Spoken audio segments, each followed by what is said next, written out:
So hey, what's up guys, how are you all? I hope you all are fine. So today we are gonna see, what if Naruto was small and loving brother of Itachi. It will consist two-part. So enjoy watching it. Also, if you have any ideas that you want me to make videos. Sasuke Danzo spoke slowly, even he had pity for this clan. I want you to slaughter every single one of the Uchiha clan, children and all. He explained without the subtlest of any feeling. Sasuke didn't even give a second thought. The air shifted and it was colder than ever before. Such a beautiful night would be wasted. He clenched his fists in frustration. Why in hell would you think I would slaughter my clan because of Konoha's mindless assumptions? Sasuke yelled. Do you think we're just trash to you? Let me say this again, thousands and thousands more lives will be lost if you don't do this. The Uchiha clan plans to do horrible things. By killing them all you can stop a war. Danzo argued, slamming his cane on the ground. Do you think I give a damn about any war of Konoha's? You are an Anbu Black Hop and you will listen to me. I'm done taking orders from you. Sasuke felt a tug on his cape. He looked down to see Itachi, his little brother. Big brother. What are you doing? Itachi asked. Out of curiosity, he followed his big bro to see where he was going. Amazing, how could I not have? Itachi's eyes narrowed. Something was up. Why? This is a dull conversation and not of your concern. Leave Itachi. Sasuke demanded. He's distraught about something, I can tell from the tone of his voice. I will if you promise me to not ever let there be another war, brother. Please, I don't want people to die. Itachi exclaimed. Tears rolled down his cheeks and fell onto the cold stone floor. For you, little brother. Sasuke turned around and bent to Itachi's level. He smiled as he ruffled Itachi's hair. Ha, I'll promise you anything. Tears fell down and landed on his little brother's head. Itachi went home and the decision in the end was clear. Sasuke Uchiha was going to slaughter everyone in the Uchiha clan. In return, of course, Lord Third would keep Itachi safe in the village. Itachi, his sweet little brother. The next day, as the sun rose from the horizon, the first few rays pierced through his window and glowed directly over Itachi's eyes. Slowly he began waking up and got out of bed. First things first, he did his regular routine. Bath, study of the economic class of the ninja village, breakfast, and the most important, try to play a game with Sasuke. After getting prepared, Itachi tiptoed down the stairs, looked his head in the kitchen. Sasuke wasn't there in the kitchen trying, but always failing breakfast as usual. Although their mom was gone as well, so perhaps she was out shopping. I guess I have to skip breakfast.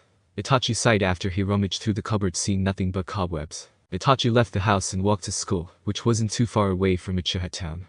After about 8 minutes, Itachi stepped inside the classroom and sat in his usual seat. Ring. After the bell rang, Iruka Yamino stepped in the classroom, cheery as always. Okay class. Today we're having a lesson outside.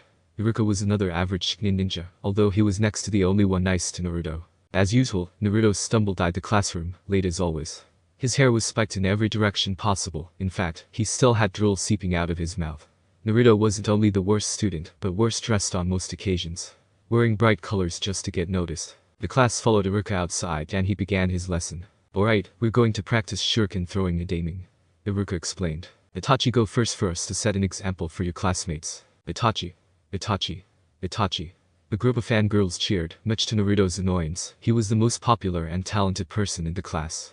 Not to mention he was a notorious ladies' boy. Itachi threw the shurikens, and they perfectly stacked upon each other the post. Nothing short of a great example. That was a great Itachi, everyone tried to follow. Next we have me. I'm gotta beat that little weasel. Naruto cut off while he ran towards the front of the line. Are you kidding me? Naruto is a loser. A random kid yelled. Yeah. Another kid joined in. Fine, Naruto. You're up. Iruka finally agreed, handing the hyper spiky blonde a couple of shurikens. As soon as the shuriken escaped Naruto's grasp they went all over the place.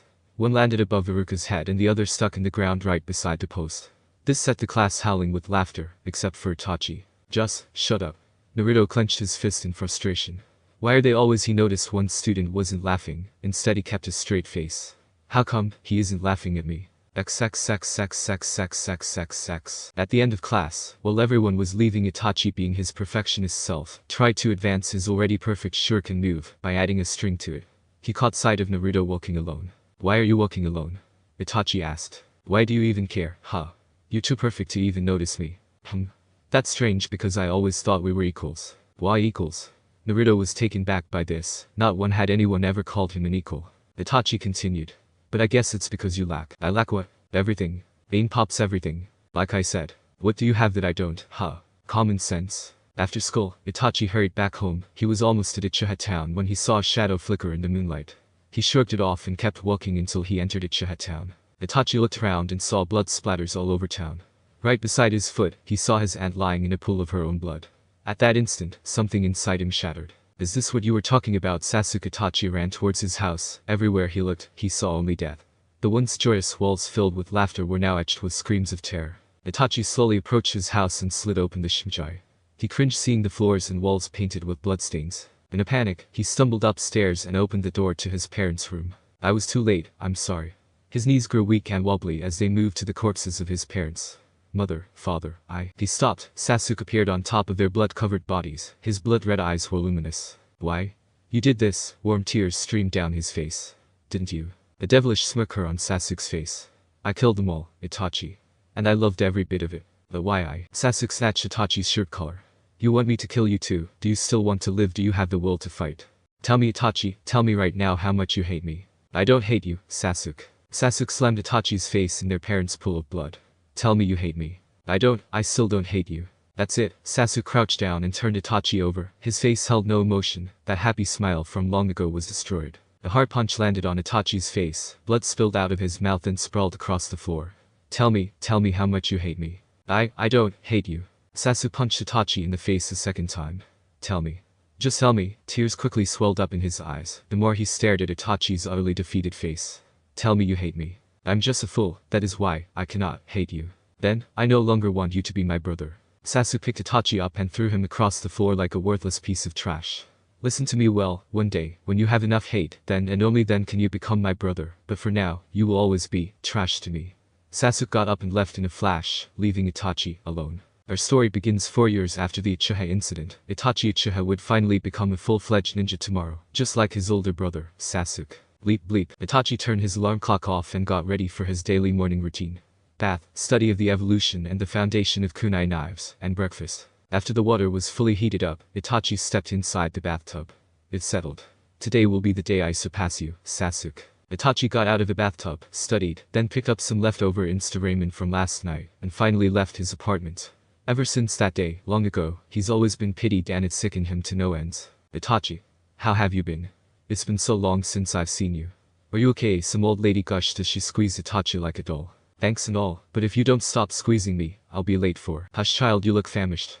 You have lines by your nose, oh poor boy. These lines were always here and here have this dumpling and run off to school, you'll be late. Itachi took the dumpling and ran off to school. He finally entered the classroom and sat where he always sat, front row, left seat, but this time there was a crowd of girls swooning over him. Naruto walked in, starting even more silent chatter. Itachi took a breath of air. Look at Itachi. He's so hot. Yamanaka, who was equally as infatuated with Itachi as Sakura, exclaimed. Now who do you think will get the first kiss? Sakura Haruno, Ino's rival, asked. Me? Itachi would never kiss a girl with a giant forehead. Ino boasted. Well, Itachi would never kiss a pig. Sakura shot back. No way. Me, a girl argued. Me? Another girl chimed in. Hinata sat back in her seat hopelessly staring at Naruto. She was the only girl not in love with Itachi, but rather had a huge crush on Naruto Uzumaki. Itachi looked back only to see Naruto himself right in his face. Ard. Why are you so smug, Itachi? Naruto yelled, tired of him getting all the attention. I wasn't smug to begin with. Itachi answered. He continued. Listen Naruto, could you possibly get out of my... Unexpectedly, someone accidentally bumped into Naruto, causing him to tip forward and smooch Itachi on the lips. Right then and there, all the fangirls died. Blech. Naruto quickly spat out in disgust. Itachi wiped off his mouth. And sighed ben longer this time. Right in time, Naruto walked in and began class. Alright class, this is your last day of school. Tomorrow you will all be ninja, so your final test will be to create a clone, and on top of that, everyone the third Hokage is paying a visit to see you all perform, so act exceptional, Naruto explained. The class started laughing. What, come on. I'm always exceptional. The students all got up and went to the testing room. Itachi was the first to get called. First will be Itachi Uchiha. Itachi walked in and effortlessly weaved the hand signs. Ram, snake, and tiger. Clone technique. The carbon copy of Itachi appeared beside him. The clone crossed his arms. This okay for you? Amazing Itachi as usual. Naruto exclaimed. Itachi, you gonna be a great ninja. After a couple more students, Naruto finally got called. Before walking inside the room, he glared at Kiba and Yuzuka. Alright guys. Watch me own this test. Clone technique. A rather crappy copy of Naruto proofed up beside Naruto. All it looked like was a blob of orange and nothingness. So Itachi, do you think Naruto's gonna fail? Kiba asked with an obnoxious grin.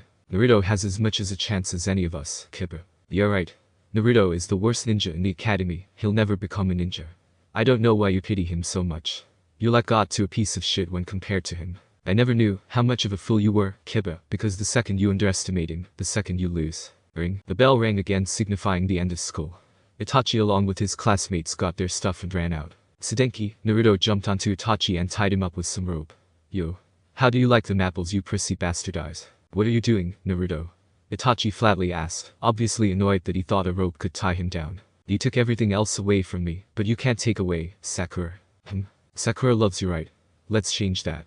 Naruto transformed into a decent copy of Itachi and found Sakura sitting on a bench under a pink cherry blossom tree, looking out into the distance. Naruto flipped his long black silky hair. Oi, Sakura.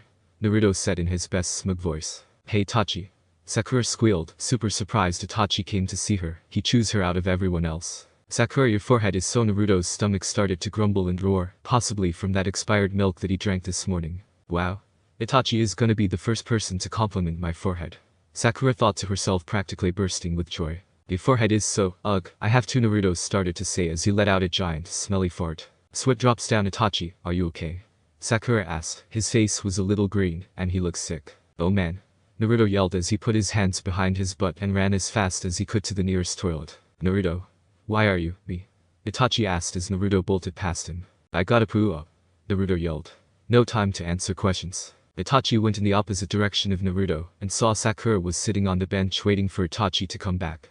He walked up to Sakura. Oh, hello Sakura. Itachi greeted. Ah, there you are Itachi. I'm guessing you're back from your emergency.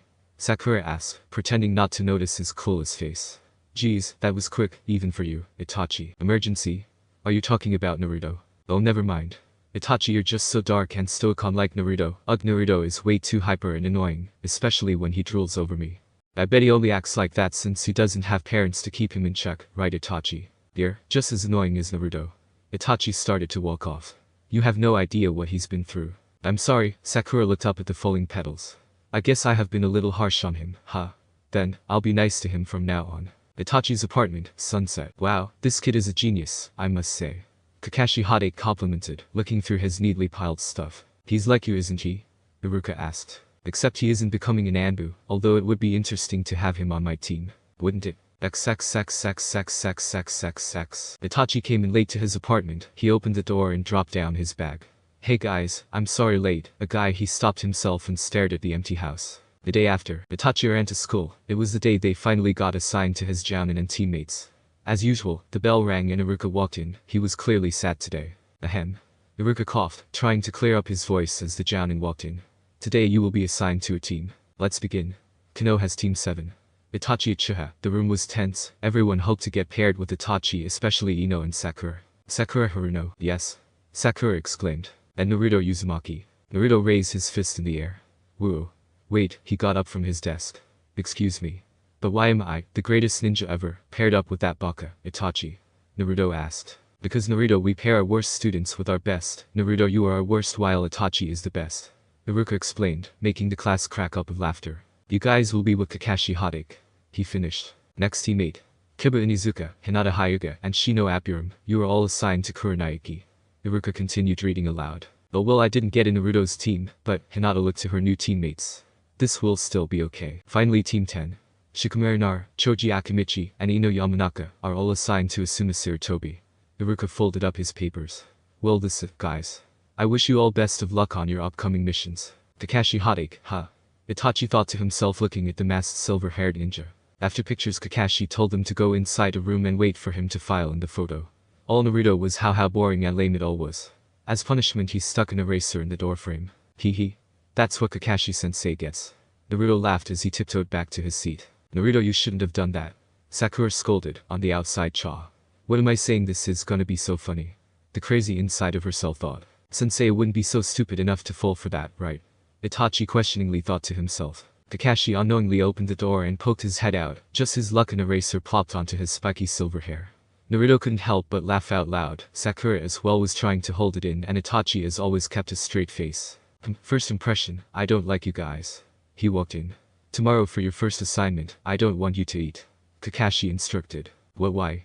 Naruto asked, slumping in his seat. No reason in particular.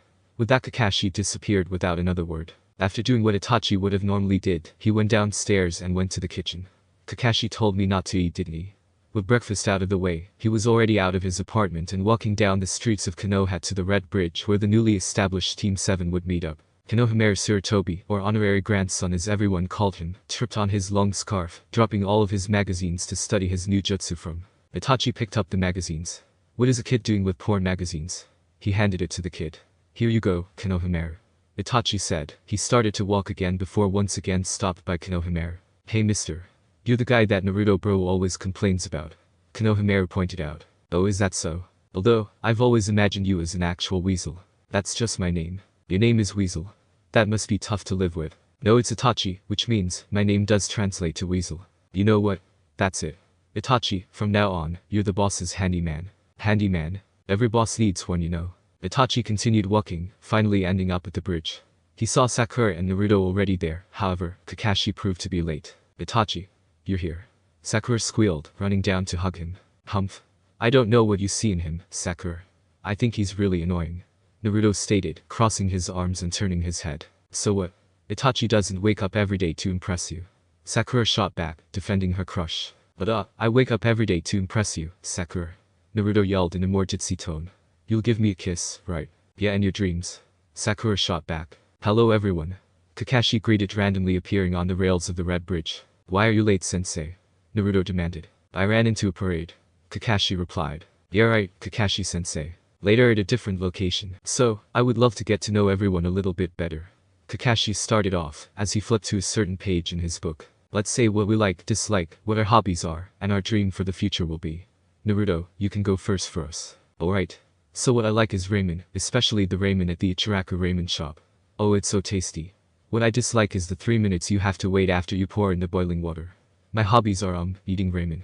And to be the next Hokage, that is my dream. Sakura, it's your turn. I like Sakura looked at Itachi, she giggled and blushed. I dislike Naruto, my hobbies are too. Alright, that's enough, Sakura. Kakashi cut off Sakura seeing as she would never finish. And now, finally you, Itachi. I like very little things and I dislike just about everything, my only hobby is to think of the future. I especially hate my idea of a dream. If you want to call it a dream that is, it's more of a reality because I will fulfill my promise, and that is no dream. Naruto and Sakura stared at Itachi. This guy was definitely something else. Hey. What about you, sensei? Naruto asked. Things I like and things I hate, I don't feel like telling you that. My dreams for the future, I have nothing in mind. My hobbies. Well, I have many hobbies. Hey. No way. He just half-assed us. Now I wanted to do something, yeah, there's enough time. Follow me, please. Kakashi instructed. Team 7 followed Kakashi to an open field, perfect for training. Although, it was a quite beautiful green field with a surrounding forest to complete. Just on the edge was a dazzling lake and in the middle were 3 posts. Okay everyone. We're going to do a survival test. Kakashi explained. He held out 2 bells joined together by a string. Only 2 of you can receive your lunch, and that's by taking these bells away from me. Since there's only 2 bells, one of you will be kicked out and sent back to the academy. You can use shurikens and other ninja weapons if you like, but to win you must come at me as if you want to kill me. Kakashi further explained as he dangled the bells in front of their faces. Naruto laughed. Ha. Yeah, this'll be a piece of cake. Laugh as you wish, Naruto, but class clowns are usually the weakest in first eye. Kakashi rebutted. That got him upset. Take that back. Naruto yelled. He lunged towards Kakashi, who easily dodged the attack. Good job Naruto, trying to kill me like that. But, I never even said begin. Just shut up. Now, you may begin. Itachi and Sakura vanished while Naruto stayed behind to go head on with his sensei. XXXXXXXXX. Only 2 can pass. A 3-man team doesn't make sense, no, not in the ninja world. As Itachi thought, he decided on what to do already, and waited for the perfect moment to strike. What are you doing, Kakashi? Finally Itachi stood up, from behind the bushes. He walked out into the open and saw Kakashi just sitting there reading a book, seemingly he already took care of Naruto. Quickly, Itachi ran up to strike him. Before he could land a hit, Kakashi quickly swiped his hand up and blocked his attack. Itachi smirked. Is that all you got, Kakashi? Huh? That's some odd behavior. It's almost like Kakashi raised his kunai and slashed it through Itachi's body, making him disappear. It's not even you. Itachi, you need to work on your shadow clones. They act nothing like you. You are correct, sensei. It's like my clones have a mind of their own. Itachi said, reappearing. Kakashi paused. He looked behind him and saw Itachi sticking a kunai through his back. Then looked down, as a pool of blood formed around his feet. Itachi? Kakashi asked. He can do Jinjutsu. Very powerful ones at that. Itachi vanished and before he knew it, Itachi was there again, this time sticking another kunai through his stomach. I guess he got me there. Release. Itachi thought for a bit. He had the perfect opportunity. I finally see what you're doing, Kakashi. With the jutsu released, he reached for his side. Ah, I thought you were smarter than. Surprisingly, the bells remained untouched. Huh. Why didn't you take them, Itachi? An ear-piercing scream erupted from Sakura and spiraled through the forest. Looks like the genjutsu of my own is working. Noon. Kakashi rounded up the team and began scolding them for their efforts. What you guys are lacking is teamwork. If none of you can get the bells in time, all of you will just have to go back to the academy. Kakashi sighed. He got out only 2 lunches and handed them to Sakura and Itachi. On another note, if I see you feeding Naruto any food, then you'll be kicked out of the shinobi program for good, and you will never, ever be able to become a shinobi. Kakashi warned, and in a flash he left. Naruto heard about shinobi who were kicked out of the program. It was something he couldn't bear to live through. Naruto's stomach began rumbling. Ugh, my stomach is so empty. Before he could finish, Itachi's box lunch was right below Naruto's chin. Blah. Sakura got the message and held up her lunchbox as well. But Itachi, Sakura, you gonna get kicked out of the shinobi program. Itachi looked up to Naruto. We all need to have our energy if we want to fight together as a team. You guys, but I can't eat like this, you know. Itachi sighed. Then Sakura and I will feed you if we have to. Sakura groaned. The last thing I want to do is feed the idiot. You? Kakashi yelled with a furious look on his face, scaring the crap out of everyone. Kakashi-sensei, wait. You can't fail just them. We're a team, if they go I go too. Naruto yelled, kicking his feet up in the air. Pass. Naruto and Sakura looked at Kakashi in confusion. What, why? We broke the rules. It's true in the ninja world, those who don't follow the rules are scum, but those who abandon their friends are far worse than scum. Sasuke was at a dock, waiting for his new partner to come. After just joining the Akatsuki, Orochimaru, his original partner, tried to take his body. Now that he's left, Sasuke was appointed a new partner. Finally, footsteps approached the Uchiha. He spoke rather odd. My name is Kisame Hashigaki, I'm your new partner. Kisame greeted. Sasuke turned around and studied him. Kisame to him could only be described as a human shark with a giant bandaged-up sword. Hey. Sasuke simply said, returning to gazing at the water. Sasuke, is it? Do you have some interesting skills I should know about? I'm sure you'll find out pretty soon. As I hear, our first mission will be to recruit another member. Is that so? I've heard of what you did to your clan, Sasuke. To kill so many, I actually already have an idea of your power. And I've heard about you as well, Kisame. Itachi, are you by the target? Naruto asked, talking as quietly as he could into the headset. Affirmative, approaching target. Itachi answered, crouching behind a bush, moving slowly towards the weasel. Good. Over and out. Copy that. 3rd Hokage's office. After the easily passable D-rank mission, Team 7 was back in the 3rd's office, celebrating their first successful mission. The door slowly opened. Itachi looked miserable with the scratches and bite marks that covered his face. He plopped down the weasel into the old lady's hands. There you go. Immediately it started cuddling in her arms, much to their surprise. Thank you for rescuing him. Itachi. You face, what happened? Sakura asked, getting out a pack of bandages from her pouch. It's nothing to be worried about. Itachi reassured. 3rd Hokage. I want a higher rank mission. Naruto yelled, slamming his fists on the desk. That mission was too easy for a great ninja like me. Hizuru sighed. If you must. Your next mission will be C-ranked. Although these missions are usually assigned to Chunin and sometime high-level Genin, I have the utmost confidence you'll all be able to fulfill the request. For your mission, I want you to escort the famous bridge builder, Tazuna, to the land of waves. Tazuna walked in the office. Let's get this over with already. He grumbled. He took a look at his escorters. Why a bunch of kids? Yeah? Naruto pointed to his forehead protector. These group of kids are gonna protect you, grumpy old man. Great. And they're brats. He scoffed. Itachi and Sakura held on to Naruto before he could rampage on Tazuna. Take that back. Take it back right now. Kakashi rubbed behind his head. Sorry about that, Naruto's a bit hyper. Damn right. Tazuna grumbled. But that Team 7 took off, as usual. It was another nice day. However, it was unusually quiet, so much that Kakashi sensed an unsettling feeling. Everyone. Kakashi suddenly said. Be on guard. Fortune level appeared from the abyss. Quickly, Sakura got in front of the bridge builder, in order to protect him from the enemy. Naruto stood there, frozen. It seemed that all his confidence just flushed out. Chunin level ninja. No way, I can't. Before he could move, the attacker struck him with the poisonous gauntlet. With all this talk, Naruto, I thought you would have taken them on already. Itachi jumped in between the 2 ninja. He placed his hand on the ground and swung his legs around, jacking them both hard in the stomach. Easily Kakashi defeated the other 2 ninja and tied them up. Itachi looked back to Naruto. If you can't fight, then you'll just have to get out of the way. Sakura knew the attacker used poison in their weapons. There was definitely poison running through Naruto's veins. Sensei. We have to go back. Naruto got struck with a poisoned weapon. She called out. We're not gonna go back. Without thinking, Naruto pierced through his own flesh with a kunai knife and drew out the poison.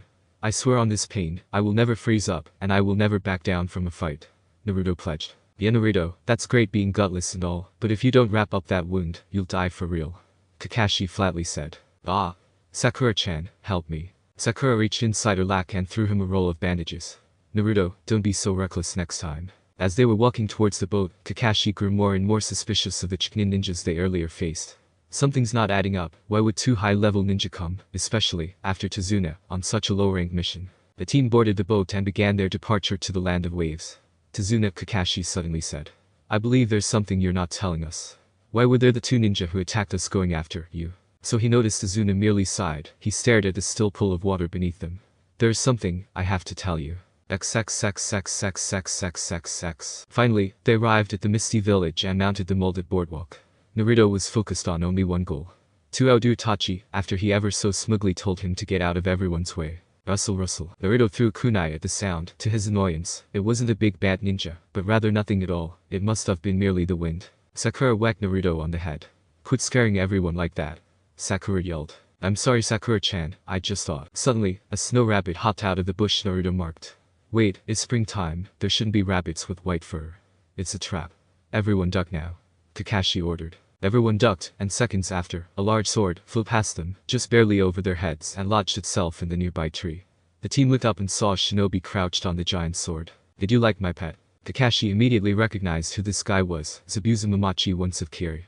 He lifted his forehead protector revealing a hidden shuriken. I'm honored for the famous copy ninja to be going all out for me.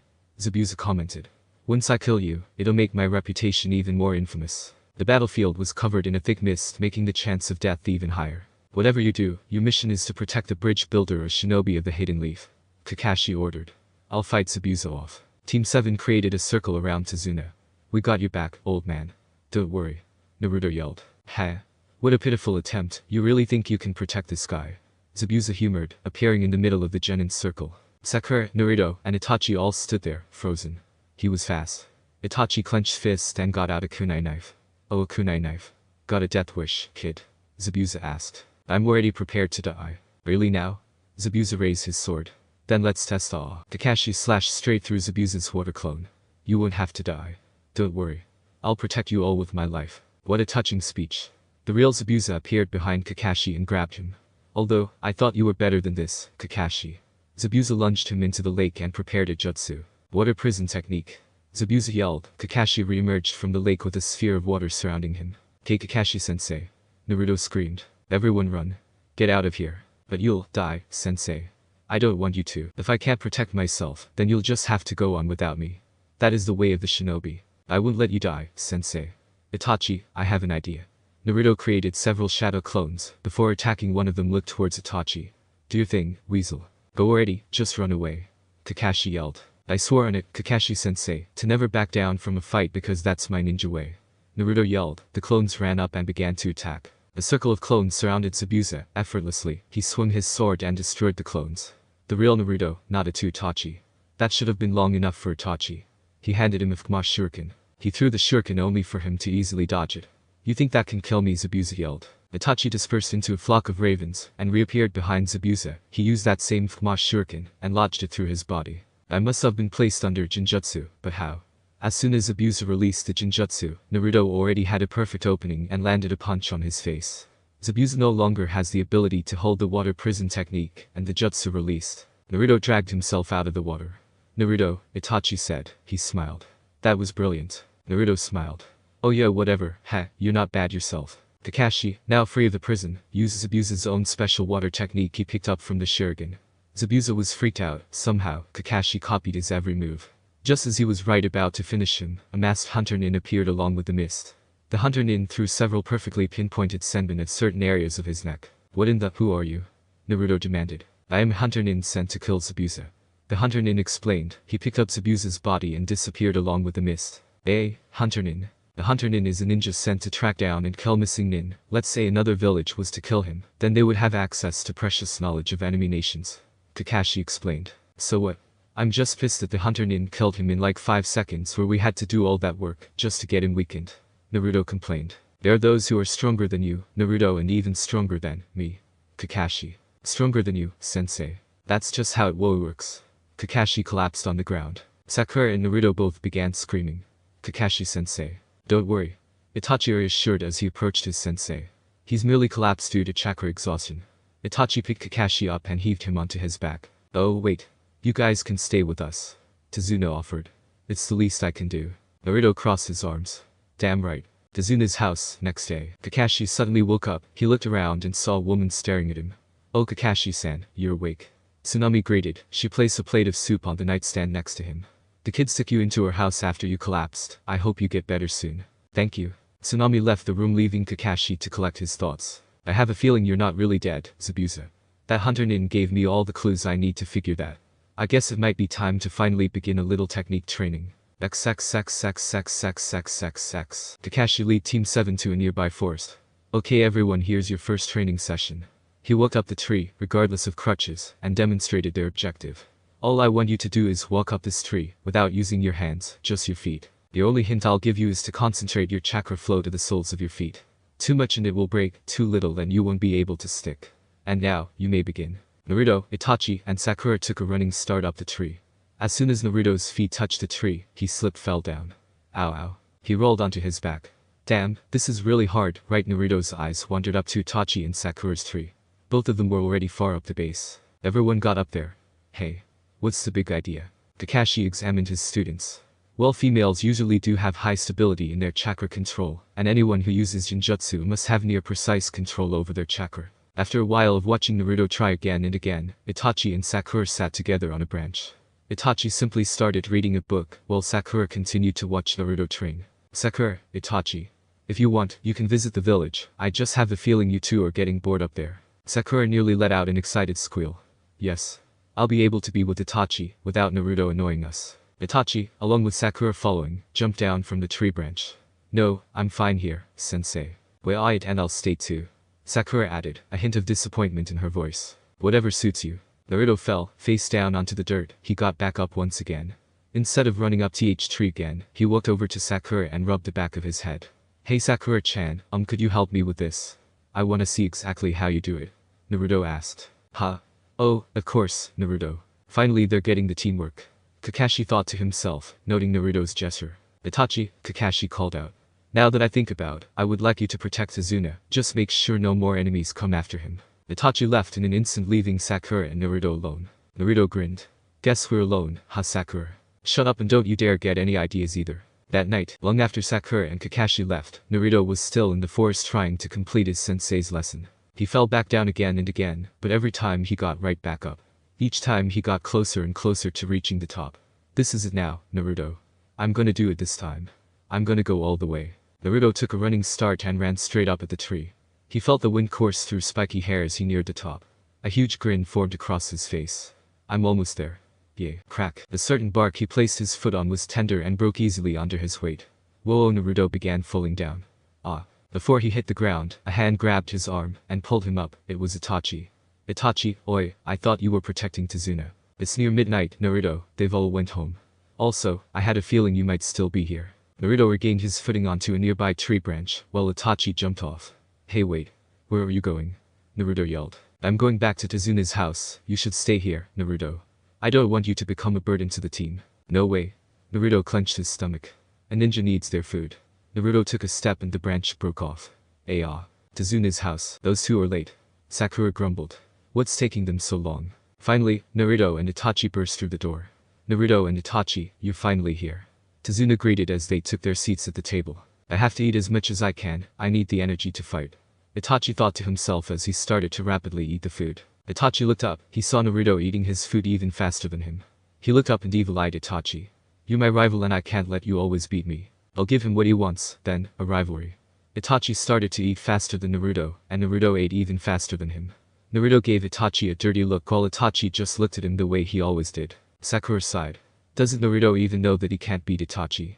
She looked around and noticed Inari, Tazuna's grandson, staring at a torn photo. Hey Tazuna, why is that photo torn? Sakura asked. The missing part of the picture was supposed to be Kaiza, his Inari father figure. He used to be around with Inari, Tsunami, and I. Well, what happened to him? Sakura, you shouldn't get into others' business. Kakashi scolded. No, it's fine. You all deserve to know anyways. I will tell you the story of Inari and Kaiza. My grandson used to always be bullied around until a man named Kaiza came. Inari idolized Kaiza and thought of him like a real father, which Kaiza then eventually adopted as.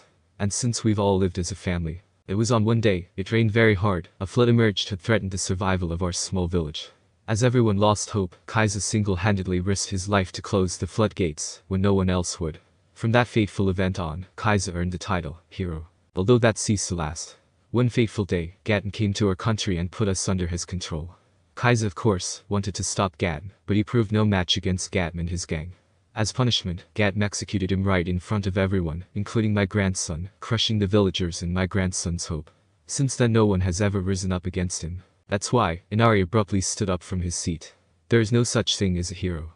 He yelled. Heroes do exist. Naruto yelled. And I'll prove it to you, Inari. He said. He got up and ran off back to the forest, determined to train even harder than before. After having such a vigorous night of training, Naruto fell asleep at the bottom of the tree. Itachi appeared by Naruto's spot. You're still here, Naruto. Hello? A voice called. Naruto suddenly woke with a startle. What? Who are you?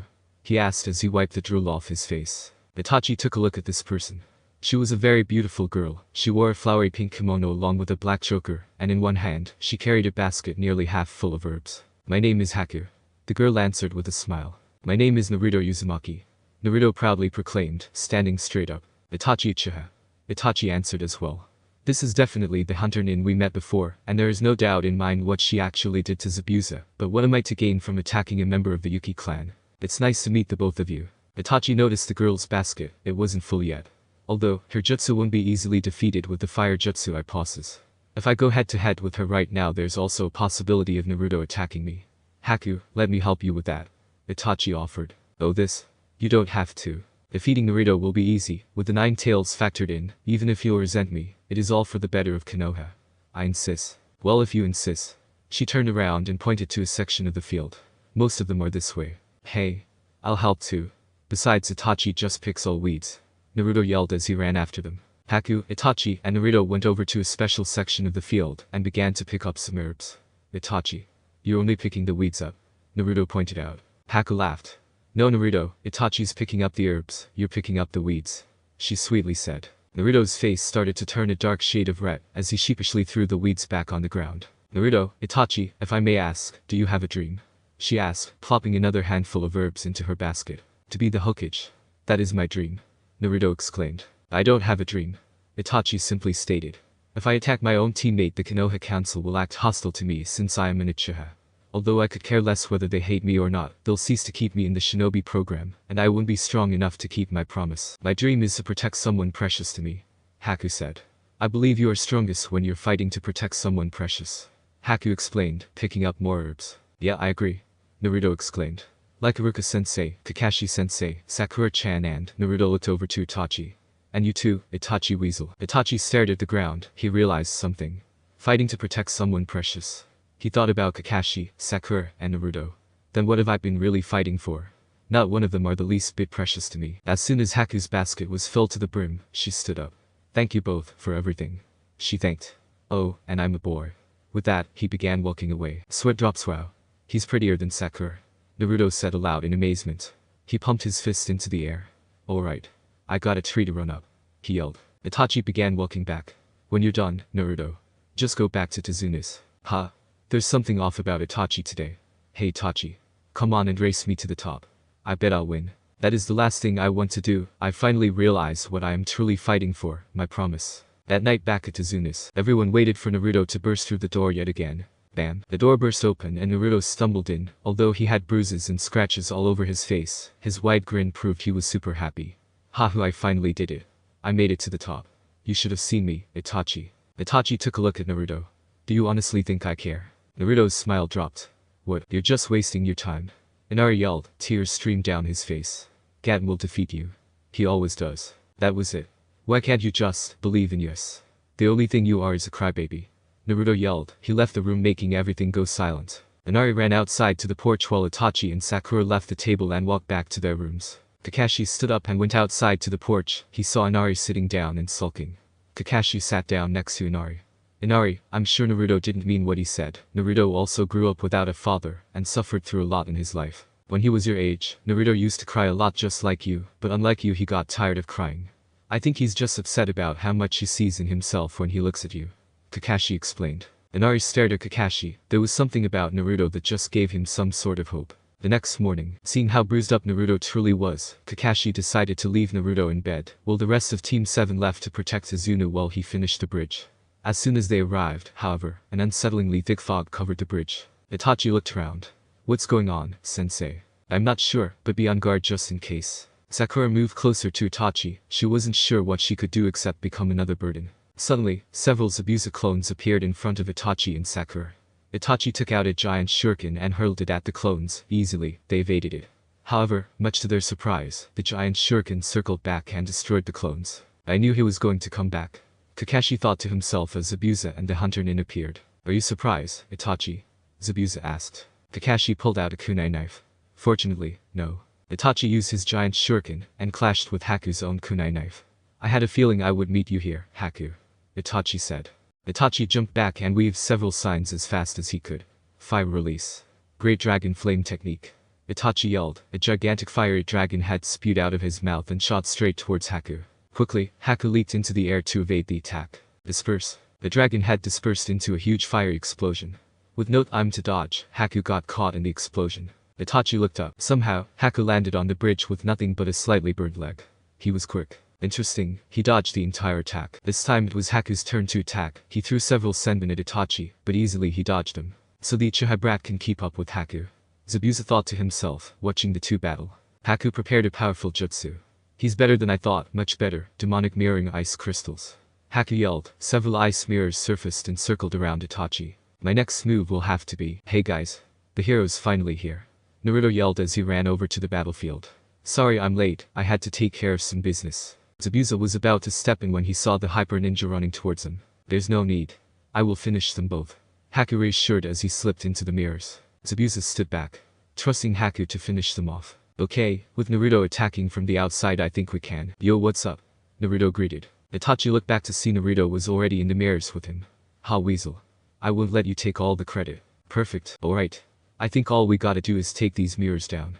Naruto created several shadow clones. Time and time again the clones tried to break the mirrors, but each time they failed. Haku appeared in all of the surrounding mirrors. Between his fingers he held several senbon. I'm sorry for this is where it ends. Haki threw the senbon at Naruto and Itachi. Although it was too weak to do any major damage, it still inflicted some pain. Arg. Nothing's working. Naruto yelled. Wait a second. Itachi Yubaka. Your fire jutsu can melt the size. Naruto pointed out as they got hit with another round of senbon. I can't melt a Kekai Genkai. Ooh, those two, that has to be Kekai Genkai. Kakashi lifted up his forehead protector and decided to stop Haku himself. This battle was going to end early. The large sword blocked him from going any further. Your battle is with me, Kakashi, and no longer can your Sharingan work against me. I've already figured out your trick. Zabuza hissed, disappearing into the mist. Sakura, protect Izuna. Kakashi instructed. I'm already ahead of you, sensei. In a flash, Zabuza swung his sword. Kakashi quickly ducked before his body got cut in half. Taking a closer look at Zabuza, he noticed his eyes were closed shut, rendering the Sharingan useless. My speciality is killing based only on sound. Zabuza explained. With that he disappeared once again. That's why they call me, Demon of the Mist. Where is he? Wait, I know where he'll attack next. Zabuza ran up to Tazuna. He raised his sword and attempted to execute him once and for all. Slash. Just before it hit, Kakashi shielded the attack with his arm. Kakashi-sensei. Sakura screamed. Blood dripped down from Kakashi's arm and landed in front of her. I told you, I will protect you all with my life. He held out of his other arm and a charge of electricity started to build up. XXXXXXXXX. Itachi had enough of this. He was tired of Naruto exhausting himself. Give up already, Naruto. What don't you understand? There is absolutely nothing you can do. I understand that I will never give up trying. Naruto replied. That's good, Naruto. Protect those who are precious to you. Haku thought to himself while he continued attacking. Itachi knew this battle was going downhill fast, and no matter what he could think, nothing would work. At that instant, everything changed. Suddenly his eyes began to sting. What's happening? He looked in the mirrors and saw Haku physically jump in and out of at lightning speed, giving the illusion he was in all mirrors at once. Finally, Itachi had the upper hand in battle. Is this power I have? This must be the power of the Sharingan. Itachi. Naruto jumped in front of Itachi, as a sudden barrage of senbon came straight at him. Why are you even trying to protect me? Itachi pushed Naruto out of the way, and caught the incoming senbon in between his fingers. Is it even a question? Naruto yelled. I protect you because you and Sakura and Kakashi-sensei and Iruka-sensei, all of you are precious to me. Itachi waited for Haku to jump between mirrors to land his strike. Right at the perfect moment, he threw the senbon and pierced straight through Haku's burned section of his leg. Haku noticed Itachi's eyes. Itachi, he has the Sharingan now, had decided to focus his attacks on just Naruto. He would be an easy target to kill. I'm sorry, but I have to end this. Haku apologized. Itachi noticed Haku movements. There was a doubt in his mind who his target was. I protect you because you and Sakura and Kakashi-sensei and Iruka-sensei, all of you are precious to me. Haku directed a barrage of senbon at Naruto. He exhausted way too much chakra for him to even try to dodge. Just before the senbon landed on Naruto, Itachi shielded them away from him. Itachi. From now on I fight because of my beliefs, not because of a promise. Itachi bent down and coughed up a mouthful of blood. It was a miracle he hadn't died by now. Itachi. Why did you protect me? Naruto yelled. I thought you didn't care about us. Is it even a question? You helped me realize who I was fighting for, Naruto. He looked back and smiled despite the hellish pain he was in. Team 7 is precious to me. Itachi tipped over quickly. He used his arms and caught himself. I can't die yet, because now, I finally have a reason to live. With all the blood loss, Itachi's hand grew weakened. Before he fell down, Naruto caught him just in time. Itachi. Itachi really is good. Naruto, is this your first time experiencing death? Haku asked. Naruto's blood boiled. Itachi isn't dead. He yelled. Fangs grew from his mouth and fell onto his lips while his fingers' nails formed into sharp claws. A fox-shaped cloak of blood orange wrapped around him. Even his wounds began to heal. This chakra feels different, evil. Haku thought. Kakashi and Zabuza both sensed a new chakra, a different chakra, that concerned them both for different reasons. That can be Kakashi's chakra. This chakra belongs to a tailed beast. The Nine Tails chakra. What will I do if it gets out of control? Kakashi thought to himself as he pulled out a scroll smeared with blood. It's over, Zabuza. Kakashi said. Naruto swung his chakra tail and whipped it on the air.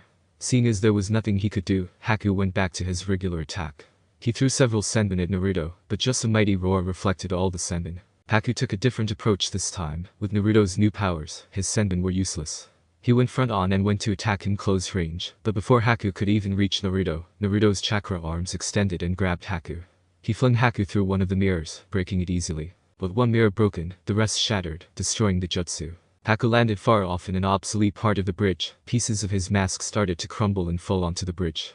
Naruto rushed over to Haku in order to finish him off. He grabbed Haku by his shirt collar and reeled back his arm for his final punch. It's over, you boss. More pieces of his mask fell off, revealing his entire face. Haku.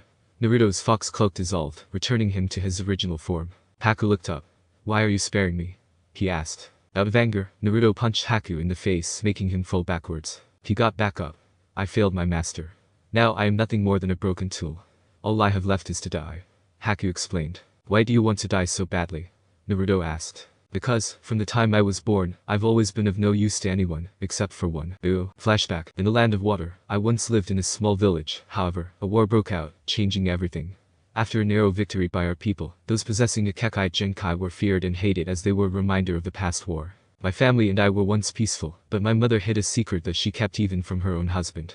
My mother possessed a Kekai Janaki. Haku sat by the riverbed. Although he was tasked to bring back clean water, Haku was completely mesmerized by the cuteness of the bunny that drank the river water. Such a cute bunny.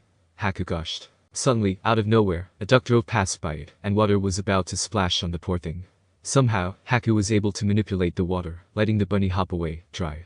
Quickly, he filled the pail, wanting to show his mother a newfound gift. After discovering my ability to manipulate water, I decided to show my mother. It was then and there I realized something. I too had possessed a Kekai Genkai. He ran to the back of their small house. Mother, look what I can do. Haku's mother turned around. She saw Haku manipulating the water right before her eyes. The sapiens I worked so hard to build. His mother raised her hand and slapped Haku right on his face. I don't ever want you to do that again, she shouted. His mother bent down. She felt so horrible after slapping him. I'm sorry, she hugged Haku. Just please never do that again. In the shadows, however, Haku's father had already seen everything. Once I did, she shouted and slapped me. Unknowingly my father saw my special ability and gathered up a small mob to kill my mother and I. Finally, after gathering up a small mob, he found Haku and his wife. Haku's dad raised his axe as tears fell from his eyes. With one mighty swing, he lodged his axe into her skull, cracking it and spewing blood everywhere. They already killed my mother, so they attempted to kill me next. However, out of complete fear and anger, I created several large ice spikes and killed the entire mob, along with my father, and I was horrified by what I had done. With nowhere else to live, I ran away from my village and survived on the cold streets, and for the longest time, I experienced the worst pain of all, rejection. Haku crawled over to an area of the cold stone bridge. He was starving and absolutely miserable. By fate, the young Zabuza walked up to the boy. He looked deep into his eyes and saw a reflection of himself in them, a part of him who was forced to kill all his classmates, a part he could never forget. As the days grew colder, Zabuza finally asked the boy a question. "Boy, what's your name?" Zabuza asked. "Haku. Come with me, Haku, and become my weapon." That day when Master Zabuza asked me to come with him, I felt needed again, and I joyfully accepted. Master Zabuza made me useful. He gave me have a purpose, and that is why he is my precious one who I wish to protect. Ooh, now that you've defeated me, I am nothing but a broken tool. Haku finally finished. Ooh. Using the blood-stained scroll, Kakashi summoned several ninja dogs. Despite it being blindingly foggy, the dogs tracked Zabuza and restrained him. Kakashi walked up to them. "My dogs are only play biting with you. At my command they could easily rip your flesh apart. How did you even do this?" Zabuza asked. "When you were going for Tazuna, I only let you cut my arm so my blood would be on your sword. With that my dogs could instantly track you." Kakashi hand glowed with electricity. "This will be the end for you." He charged at Zabuza with his famous move, the lightning cutter. "Ooh, do you truly want this?" Naruto asked again as he got out a kunai knife. "This is what I truly want." Naruto began walking over to Haku, gripping his kunai in his hands. "You know what the funny thing is? I bet we could have been really good friends." Naruto sighed, then made up his mind. He charged at Haku with all his might. Haku held up his palm and stopped the kunai. Blood profusely dropped down. "I'm sorry, Naruto. I can't die here," he said. Ooh. Kakashi charged at Zabuza with the lightning cutter. As he was doing so, mirrors started to appear around Zabuza as Kakashi's footsteps progressed even further towards his target. Bam! Kakashi looked up. He saw that his jutsu impaled straight through Haku instead of Zabuza, just barely missing his internal organs. It happened again. History always manages to repeat itself. The village. "Now it's my turn to save you, Naruto." Inari knocked on someone's door. He had on kitchen-made armor. The door finally opened up. "Would you like to join the rally to defeat Gaten?" Inari asked. "No. Go back home, kid." Oh, door after door Inari got the same answer. No. The villagers had lost hope just like he once did. It felt like there was nothing he could do. Inari walked over to the last house of the village. He knocked on the door. "Please just help me." Inari pleaded. "That's impossible. Gaten always wins." "Why would you want to go against that?" the woman asked. She had such a miserable look on her face. I just want to protect everyone I love. Don't you understand?" crying Woe. The door slammed in Inari's face. Saddened, he walked all the way back home. Inari trudged back to his house. I guess the only option is to go alone. As soon as he stepped foot through the doorway, Tsunami bent down to his level and placed her hands on his shoulders.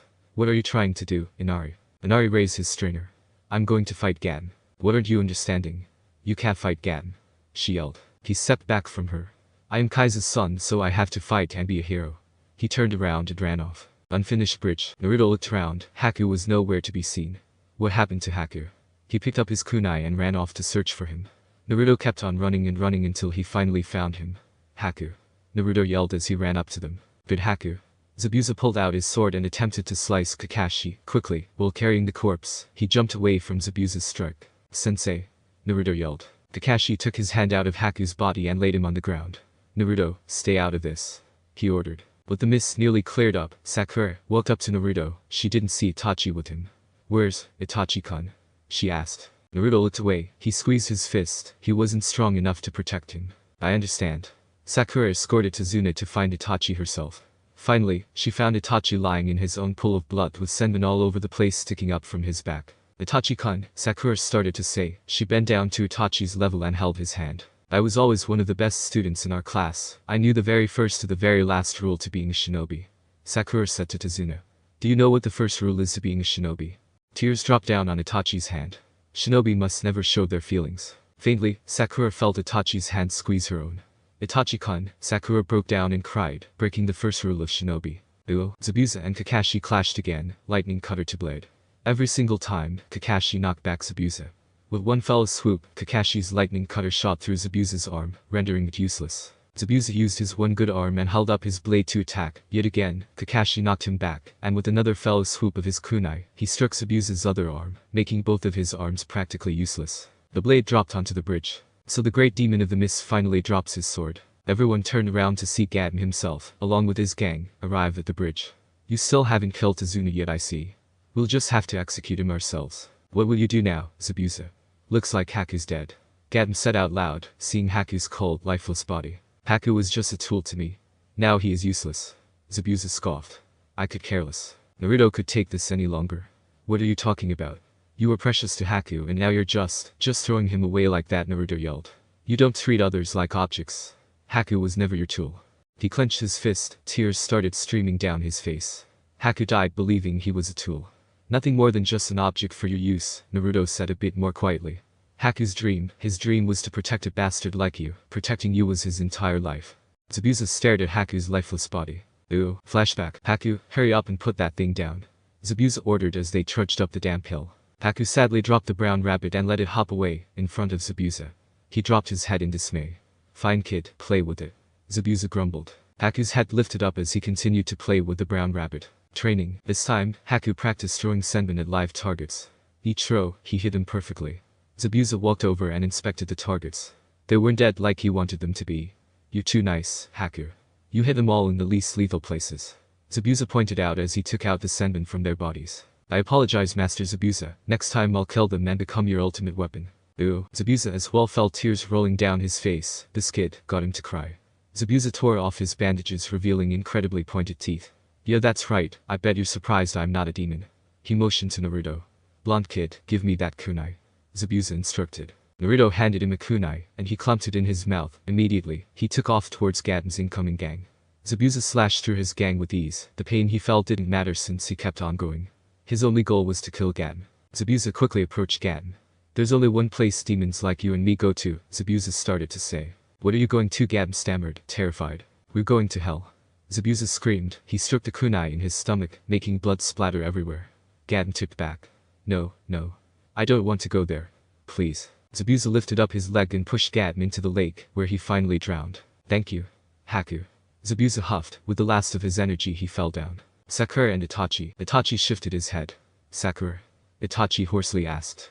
Itachi-kun. Sakura squealed. She picked Itachi up and squeezed the life out of him. She's removed all the senbon. Sakura, what happened to Haku? Itachi asked. Kakashi-sensei killed him. Is that so? Sakura, it would be nice if you stopped hugging me. Itachi added. Sakura let go of Itachi and he tried standing up, but because of his overuse of the shuriken, the strain was unbearable. Haha, Zabuza's still alive, isn't he? Your chakra is nearly depleted. You'll die if you fight. I don't have time to care about things like. He got back up and coughed up more blood. Despite everything, he continued walking.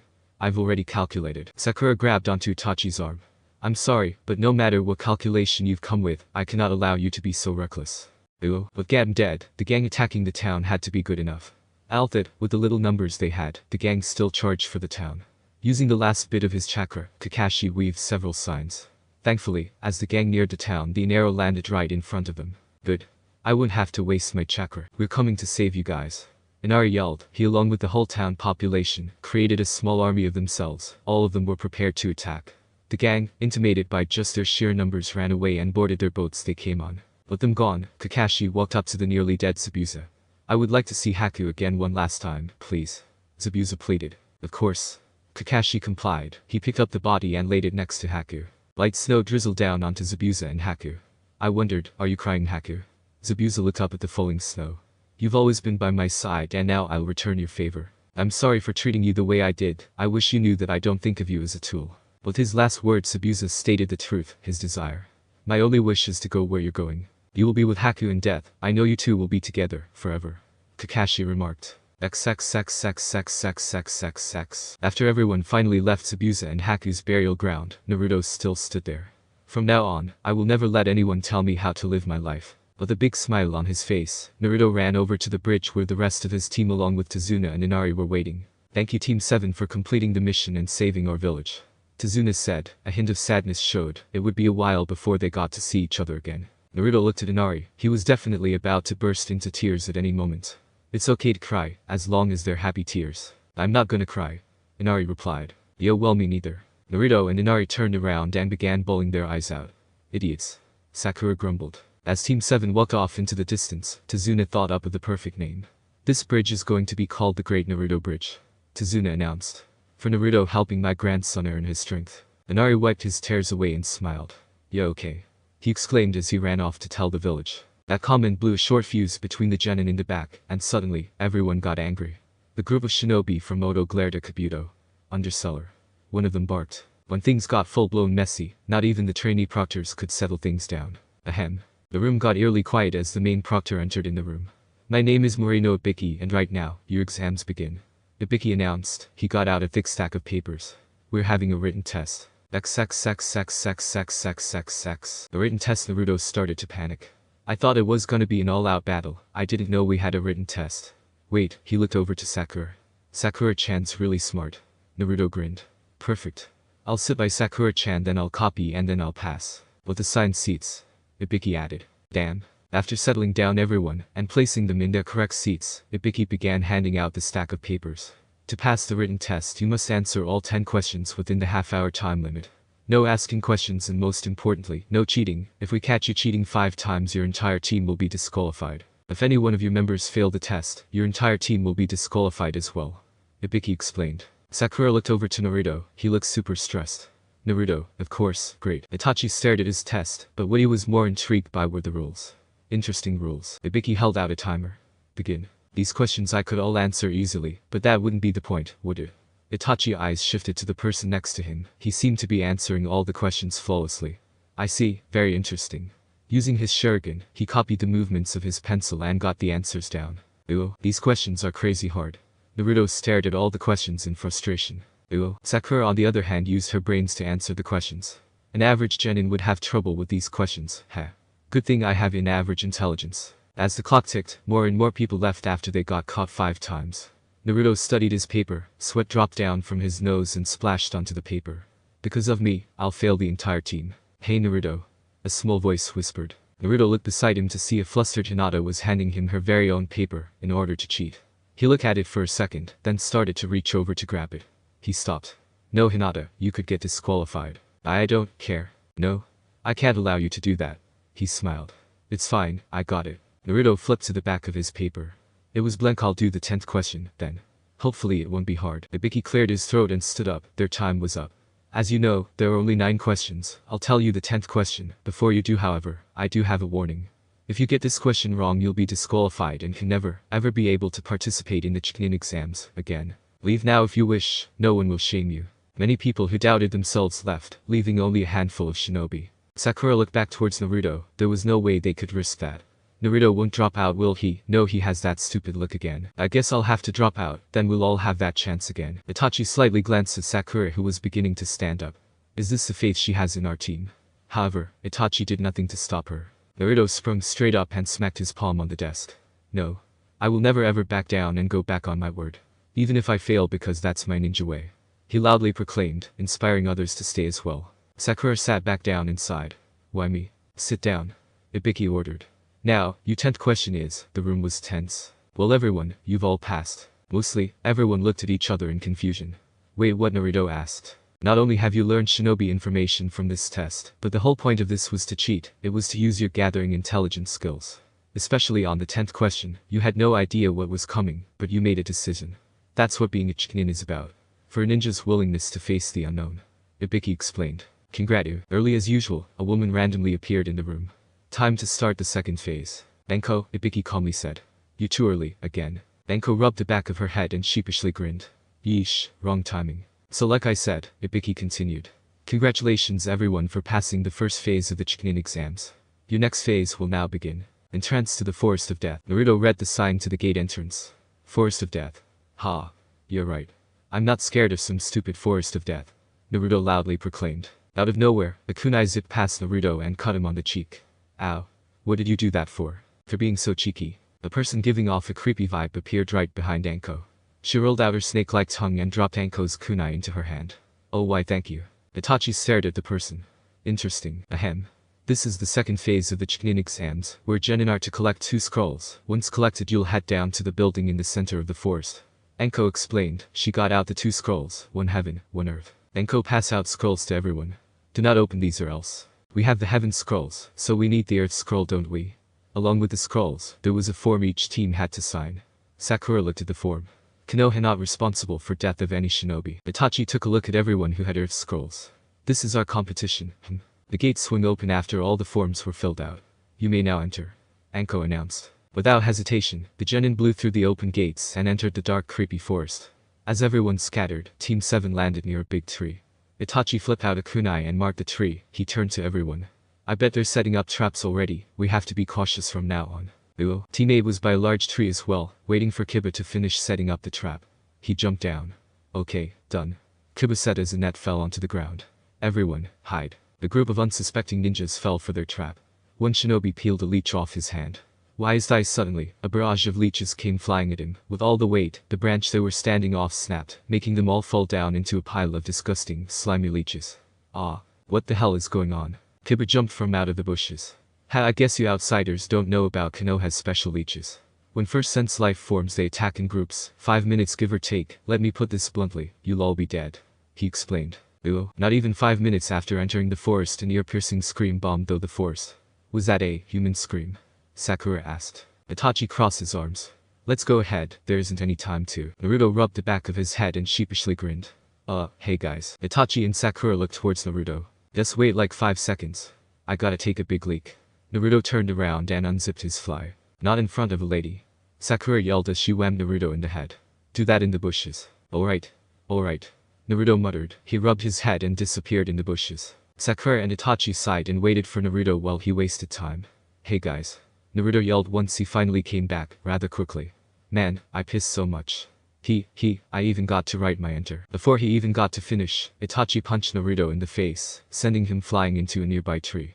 Why did he covered his mouth as blood dripped from the crevices of his fingers? Itachi-kun. I know Naruto can be really annoying, but you can't kill him. Sakura yelled. He's our teammate. He is not our teammate. Itachi walked over to Naruto and threw him over to Sakura. He picked him up by his spiky blonde hair, showing his bloody face. Look closer, Sakura. The cut that Anko gave him is no longer there. This guy is an enemy, he could have tried to kill us. Itachi picked up his beaten up body and threw it. Sakura gazed at Itachi in horror. I never knew he could be so ruthless. I'm not giving up Jade just yet.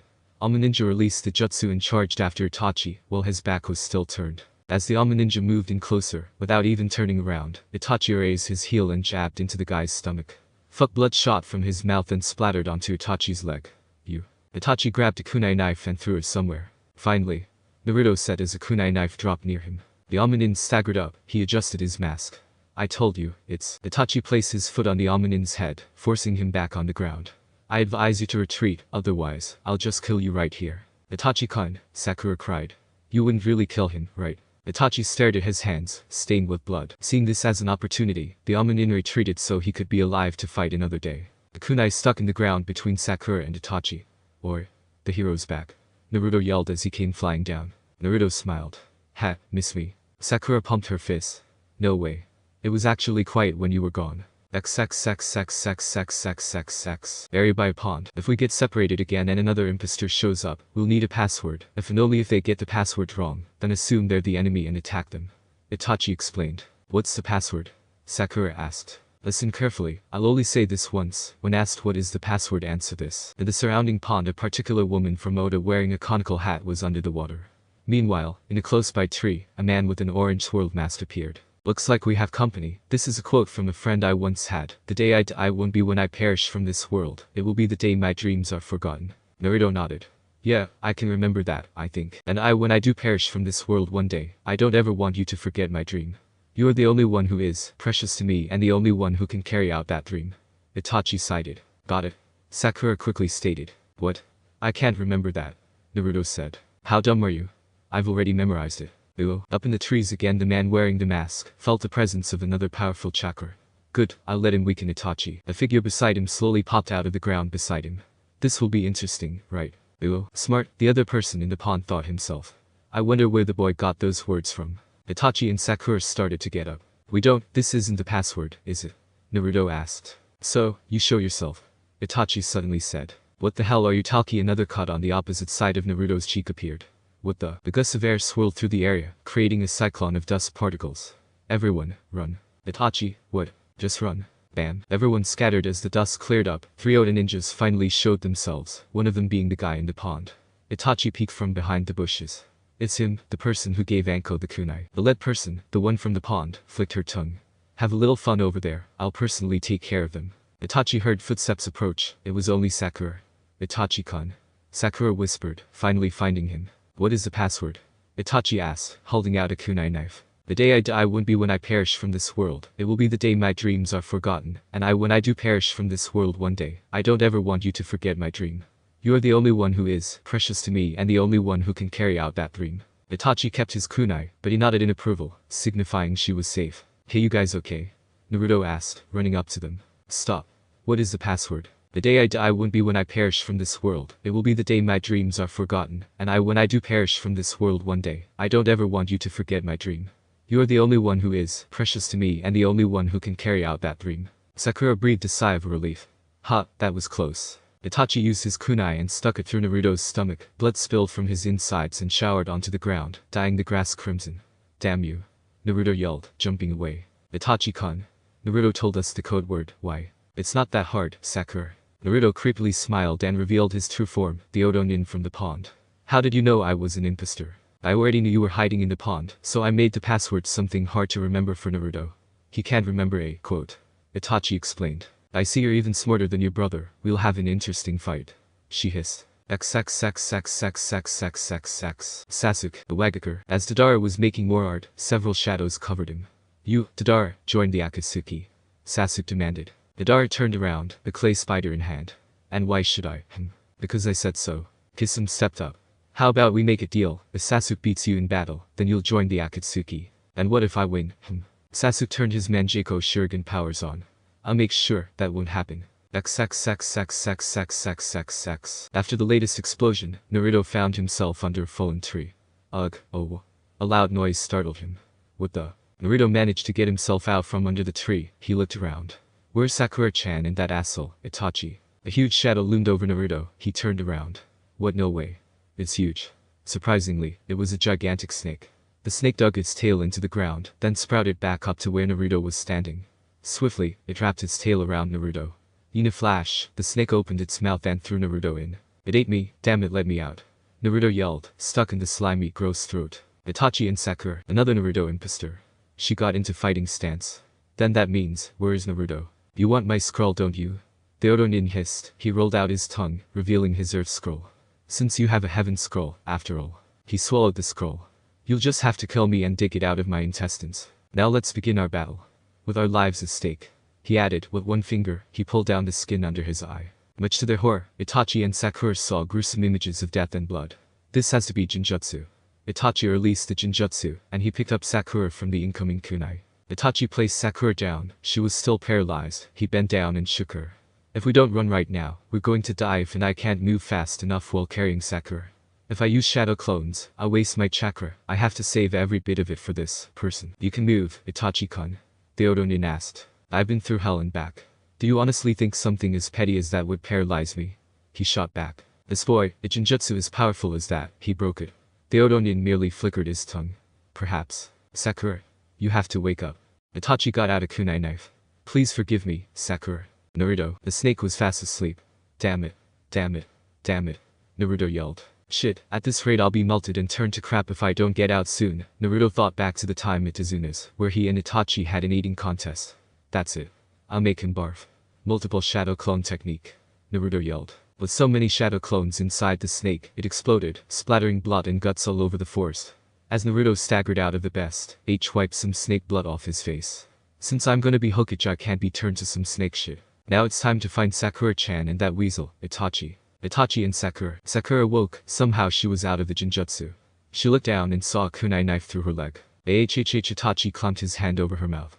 Sakura, you have to run. Run as fast as you can and never look back. Sakura worriedly looked at Itachi. She had never seen his face so flushed out of emotion.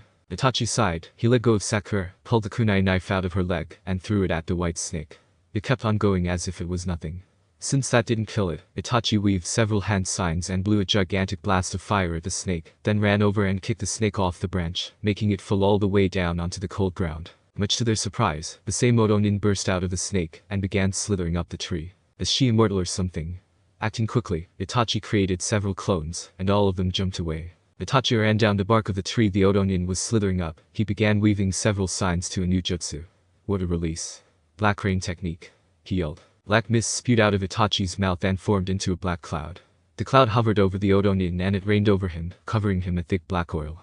You think oil will stop me? He yelled, rushing towards Itachi even faster. Itachi stopped running and jumped back. Now, a barrage of fire came straight towards the Odonin, easily lighting him on fire. Fire release. Exploding flame shot. He sent the flame shot towards him and jumped back even farther. Bam. A large area of the forest exploded, sending trees flying all over the place. Ew. As Naruto was running, he saw trees falling down from the sky. What the hell? Naruto jumped onto the falling trees and escalated into the sky. Ah. Itachi, Sakura, there you guys are. He leaped off the tree and landed next to Itachi. Sorry, Weasel, but I don't know the password. Naruto. Sakura exclaimed. Release. So after all of that, he still lives. Itachi picked Naruto up and dodged as the Odonin flung himself towards them. His skin peeled off from all the damage Itachi gave it, revealing his true form. Itachi recognized him immediately. This guy, he's the legendary Sannin, Orochimaru. What is he doing here? Good for you, Naruto-kun, you defeated the snake. Orochimaru congratulated. Man, this guy is really fucking creepy, and did he just call me kun? What a major pedo. Itachi sighed. Will you leave us if we give you the scroll? He took out the scroll much to Naruto's surprise. Because you can have it. Very smart boy. Itachi flung the scroll towards him. What the hell is wrong with you, Itachi? Naruto yelled. He jumped off the tree limb and caught it in midair. I have no respect for you anymore. Naruto's expression darkened. He jumped back to the tree limb and punched Itachi in the face. Why the hell would you try to give up our scroll? Itachi took out another scroll while the scroll in Naruto's hand turned back into a kunai knife. It was our chance of escape. Escape either way, it would have never worked. Cause I never back down from a fight. I guess you're right, after all I forgot to factor how much of a fool you are. It was my mistake. Don't forget who your opponent is while you two are bickering. Orochimaru lifted his sleeve showing summoning mark tattooed on his pale arm. He bit his finger and wiped the blood on his forearm. Oh yeah. Can't forget about you. Naruto yelled as he jumped towards Orochimaru. Before Naruto could get to Orochimaru, it was already too late. Summoning jutsu. A giant purple snake appeared from under his feet. The snake lunged at Naruto, he smacked his tail on his stomach and sent him flying into a tree. Too dazed to support himself, Naruto started falling down. Naruto. Sakura screamed. Itachi glanced at Naruto. I don't think I have to help him, he's about to go into Kyuubi mode. Go ahead. You can eat him. Orochimaru approved and the snake went for Naruto. Just in time, Naruto's eyes slid as an orange fox cloak surrounded him. It was on. He used his claws and dug them into the tree. Once the snake neared him, he took off. Go to hell. Orochimaru was shocked. This kid was special indeed. It couldn't be. How interesting. I might not kill you after all. Just as Orochimaru was about to release his hold, Itachi appeared in front of Orochimaru and kicked him in the gut. He quickly grabbed Naruto and set him by the tree trunk. Just run away, I'll try to. Naruto's head was still down. No. I wouldn't let you do this by yourself all the time. Orochimaru jumped down onto his snake. Itachi-kun, it's your turn to have fun with my snake. Hungry, the snake sped towards him. Naruto raised his head. We are a team and we fight together. Itachi-kun. Sakura yelled as the snake sped towards him. The snake was almost on them. Naruto pushed Itachi out of his way and jumped in front of it. He dug his heels in the ground and managed to barely stop the snake. If you can't fight, then you'll just have to get out of the way. Just out of the village, a group of Chunin was looking at the destroyed remains of Buddha statues. Next to it were 3 faceless bodies. This is a ninjutsu. The Chunin asked. Why don't they have faces? Just report this to Danko-san. Danko was sitting on top of a wall eating dango drinking juice. Ah, nothing like eating dango and having juice. Alright, I guess I'll head down to the tower. Anko stretched her legs. The fast ones need only about 24 hours. After finishing her dango snack, she precisely threw sticks at a nearby post, creating the leaf symbol. A Chunin wearing glasses appeared before he kneeled down. We have a problem, Anko-san. What is it? Their bodies, 3 bodies. What? Are they dead? Just look at them for yourself, they're very weird looking. Ooh. Anko followed him to the Buddha shrine. After close examination, it turns out they are all shinobi who come from the hidden grass. One of the Chunin reported. But their faces are gone, blank. Anko bent down and studied the faces herself. It's his jutsu, give me the pictures of their faces, now. The Chunin gave her a stack of the grass-nin faces. She flipped through them until she recognized a face. The one gave me the kunai knife, it must be, go. Report this to Hokuto-sama. Send in some Anbu captains to the Forest of Death, go now. Quickly, the Chunin disappeared. Whatever got Anko this worked up must have been bad. Team 7. Itachi remembered him saying those same words back at their second mission. Naruto. The fox cloak once again wrapped around Naruto's body. Itachi. The long tongue came down and snatched Naruto up. Hee, so the fox brat is still alive after all of that. Orochimaru hissed. He weaved a hand sign. Flames appeared at his fingertips. I'm guessing when your emotions are uncontrollable, the power of the 9 tails overflows. Nice. Orochimaru lifted his shirt. And the seal is visible. He slammed his fingertips into Naruto's stomach. It's been 12 years since the seal, and now their chakras are beginning to fuse. Minato's work, isn't it? Orochimaru let Naruto out of his grasp. Naruto.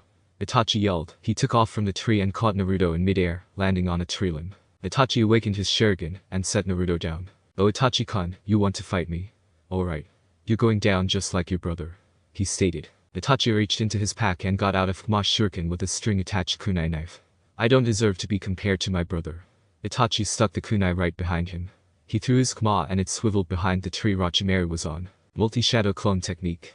A group of Itachi, all with kunai in hand, disappeared into the forest. What are you planning, Itachi? Itachi grabbed the kunai lodged behind him and threw it to one of his clones who was passing by. The clone caught the kunai and flung it into a far-off tree behind him. Another kunai knife came flying towards Itachi. He grabbed it midair. My jutsu's almost complete. Orochimaru ran for Itachi, but before he could reach him, Itachi jumped onto his head and threw his kunai in another tree. Landing on another tree limb, Itachi swiftly moved behind it. He clenched the string connected to the Fukuma's shuriken. Once the Fukuma's shuriken unraveled from the tree, it shot straight towards Orochimaru. What is this? Easily, Orochimaru dodged the Fukuma in midair, making it lodge into the tree behind him. Itachi jumped over and grabbed Naruto. With one hand, he made a hand signal. Now. Release. A ring of fire circled around Orochimaru. Itachi set Naruto down and opened up his hands. Wind release. Godly wind from the mountains. A vortex of wind blasted through Itachi's palms, creating a gigantic inferno around Orochimaru. There go Itachi. Sakura cheered, not too far from them. To be able to use Shuriken so well at this young age. You are the one. Since his body was far too damaged, Orochimaru cracked open his mouth, and another Orochimaru came out, scaring the hell out of Sakura. I want you, Itachi.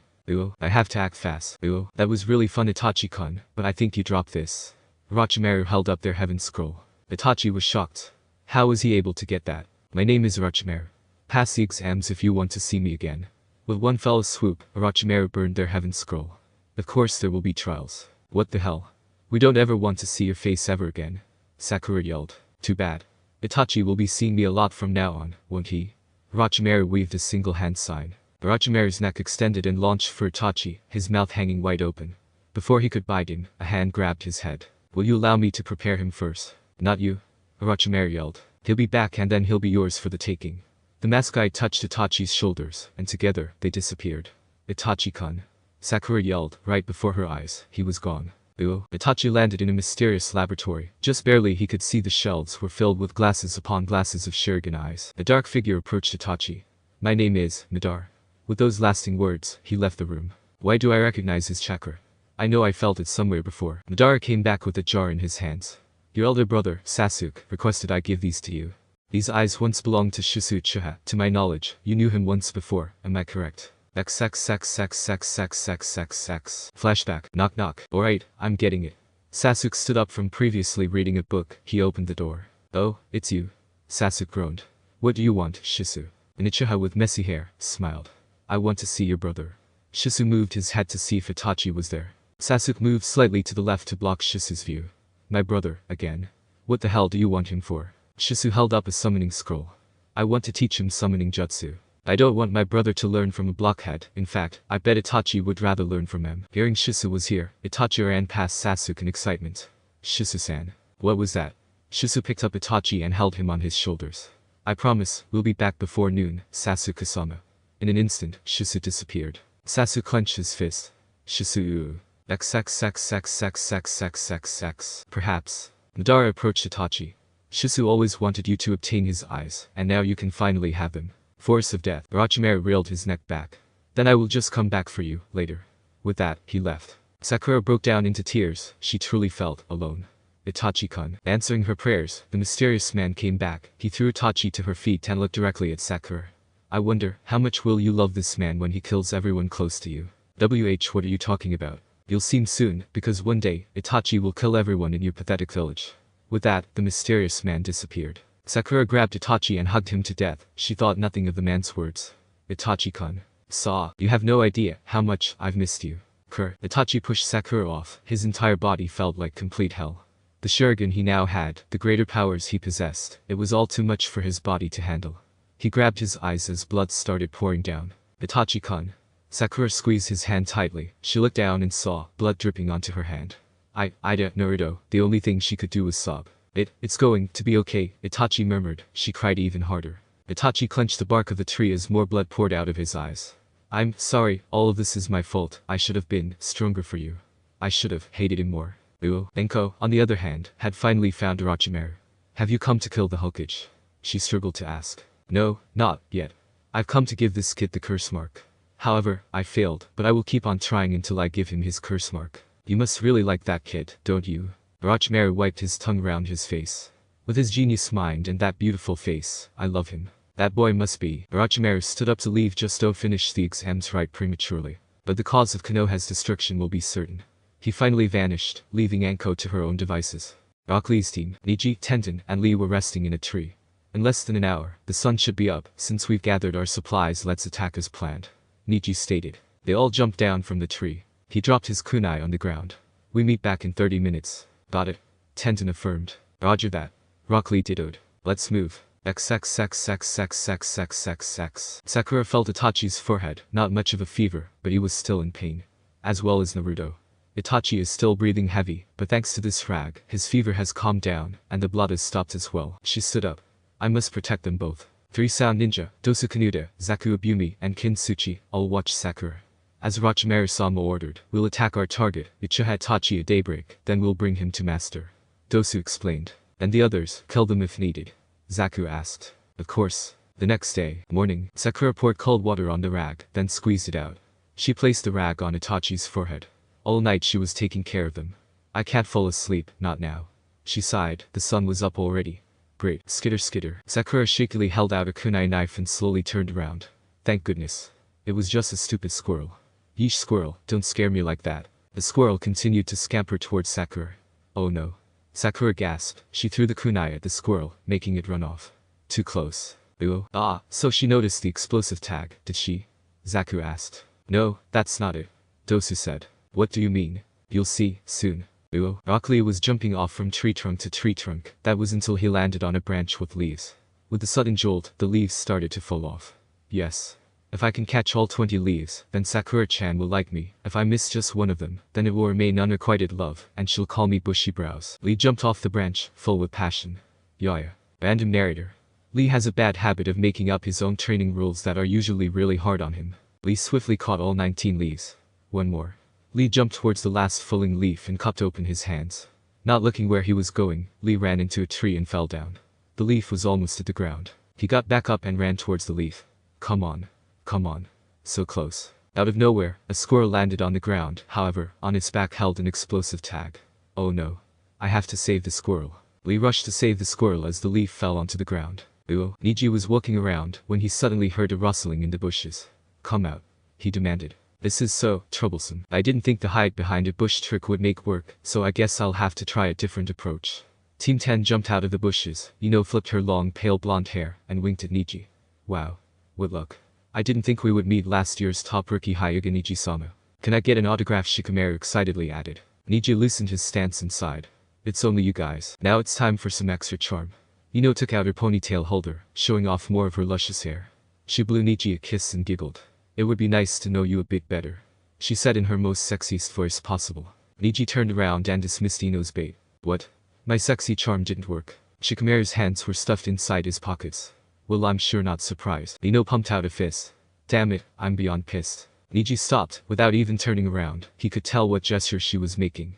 Hey wait, since you're pumping out your fist, does that mean you want to fight? Oh, of course not. Ino stammered. Geez, is he like an owl or something? Shikamaru cocked his head in confusion. Wait, you're not gonna take our scroll. Taking a scroll from you scum, that's below me. Neji scoffed. Now leave before I change my mind. Whatever you say. As fast as they came out they went back in the bushes. Neji shook his head in disappointment. What a bunch of cowards. Alright then. Let's find someone weaker than us. Ino whispered. Team 7. As Sakura was tending more of Naruto's wounds, she heard a branch snap. Up all night were you? The creepy voice asked. Sakura swiveled her head around. Wake Itachi-kun up now, we want to fight him. Dosu punched his fist into his palm. And beat the crap out of him. Sakura took out a kunai knife. There's no way in hell I'll let you do that. She recognized their forehead protectors, they were definitely working for him. And I know who your leader is. Tell me what they did to Itachi-kun. Zaku creaked his neck. You know that much, do you? Well, we can't let you go, no, can we? He smiled. I'll kill you and I'll catch this little weasel-kun of yours. Just as he was about to approach the pink-haired genin, Dosu stopped him. Wait a second. He motioned to the discolored dirt on a rock. You're very bad at this, aren't you? A stone with different colored dirt. It's a trap. It's useless, unless it goes unnoticed. PFT, stupid. I'm guessing that's why she threw the knife at the squirrel. Zaku scoffed. Let's get her. As the team jumped up, Sakura smirked. She used her kunai knife and cut off a certain string. Looks like my trap worked. Once the string got cut, a giant log swung towards them. Acting indifferently, Dosu placed his hand on the log and blasted straight through it. Sakura finally started to panic. What? Do you think that would actually stop us? You have no talent, no jutsu and no skills. People like you have to work harder than us, and now you will die for that. Dosu harshly stated. Just before his hand could reach her, a leg swung out and blocked the attack. Lee spinning wind.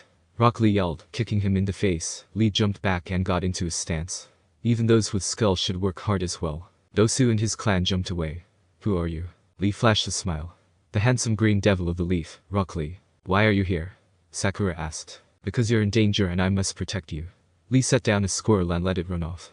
It was actually because of this squirrel I found Sakura, thanks. Sakura was down on her knees, bowing before Lee. Thank you so much for saving me. There's no need to thank me, I will protect you with my life, always. Seeing as Sakura was clearly amazed, he began squealing. Yes. I'm awesome. Kai-sensei, I'm a Wesson. Dosu took an earth scroll and rolled it out. Oh, what a shame, company. He looked over to Zaku, who was exhilarated. Zaku, you get Itachi-kun. I'll take care of these fools, no problem. I don't think Sakura-sen is in any condition to fight, Lee thought to himself. Zaku licked his lips. Bushy Brow has some pretty advanced jutsu, but getting Itachi Kasama will have to be good enough. Dasu went head-on towards his opponent. Lee dug his hands into the ground and pulled out a triad. I know your jutsu has tricks, I wouldn't just dodge them. I've seen your attacks before. PFT, Zaku scoffed. Sakura gawked at Lee. He's so strong. 3 versus 1, I'm at a disadvantage. My only choice is to crush them all one by one. Team 10, Erg. We can't find any weak guys. Ino yelled. As I said, there are no guys weaker than us. Well, except Naruto's team, well minus Itachi, Shikamaru pointed out. What's the possibility that one of the boys will give in to my sexy charm? 0. Choji laid on the ground and stared at an opening where he could see the deep blue sky. We're going nowhere real fast. 0. Ino yelled. Naruto barely likes you and Itachi I hear isn't even attracted to girls. You don't know what Itachi-kun likes. And neither do you. Shikamaru rolled onto his side. I mean, every girl loves Itachi and all, but I don't even get why. Besides, to me, Itachi is a major creep. He rarely shows emotion and looks at everyone like he wants to kill them or something. Yhhh. Ino shook Shikamaru back and forth. Take that back. Just how stupid are you? Ish, I'm sorry. Just say one bad thing about Itachi, and she's immediately pissed. Choji turned his head and groaned. Why can't they st? Choji saw what was going on with Team 7. Hey, look at this. Ino stopped shaking Shikamaru and turned her head. Huh. Niji and Tenten. Lee is really late. Tenten said. She paced back and forth. Lee should have been here by now. That's strange when it comes to time, he's usually accurate. Niji conspired. Do you think he ran into the enemy? Maybe. No, you don't think. No, Niji shook his head. Of course not, let's just find Lee ourselves. Of course. XXXXXXXXX. Flashback. Bam. Lee's leg and shot through the tree and split it in half. Yeah, I did it. Lee exclaimed. I walked up to him. Calm down, Lee. He looked towards Tenten and Ichi, both tired and worn out. So is Lee the only one who mastered this technique? Lee started to dance around, still overjoyed. I did it. Hey Lee, Guy started to say, but Lee did not listen. I punched Lee in the face as punishment for not paying attention. Listen up, Lee. This is important. What is it? Lee asked, crying in a comical way. This technique, Lotus, is from now on a forbidden technique. What? Why? This technique puts too much strain on your muscle fibers. It's a suicidal technique basically. Guy explained. A normal human only uses about 20% of its muscle power. Using 100% will destroy your muscles. Your brain normally holds down this power, but with this technique, it uses chakra to release the brain's limitation, increasing the muscle power and speed of Taijutsu to its maximum potential. This is a very dangerous technique that puts the body to its limits. However, under only one condition may you use it. What condition is that? Lee asked. XXXXXXXXXX. Dai-sensei, I'm going to use this without limitations. Lee started to unwrap his bandages. Because right now, I must protect a precious one. Lee jumped over the roots and kicked Dosu in the jaw. Before Dosu could react, Lee vanished right before him. What the? Where is he? In an instant, a barrage of jabs and punches hit Dosu all over his body, sending him flying in the air. Time for the finish. Lee said, his bandages wrapped around Dosu and he grabbed onto him. Dosu is going to die like that. Zaku panicked. He's in trouble now. The final move. Lee yelled, he started to spin them around. Initial Lotus. As Lee quickly jumped away, Zaku ran under Dosu just before he hit the ground. Lee landed back on the tree limb, his eyes widened. No. He couldn't have. Fortunately for Dosu, Zaku created a cushion of material right before he hit the ground, stopping what could have potentially been the end of his life. Ugh, that much damage even with Zaku, what a technique. Dosu spun around and held out his arm. My turn. Lee's body was painfully strained. Damn it. My body is, this is bad. Dosu jumped over to where Lee was standing and attempted to strike him, but in the nick of time, he somehow managed to dodge. Your moves are very fast, Dosu admitted. But ours is at the speed of sound. Hard work, no matter how much, can't beat those with talent. Lee got onto his knees and started throwing up. His vision, his mind, everything was just messed up. Lee-san. Sakura screamed. Lee clumped his ear while blood spilled out. My right ear. Dosu pushed back his sleeve and revealed an arm guard with holes in them.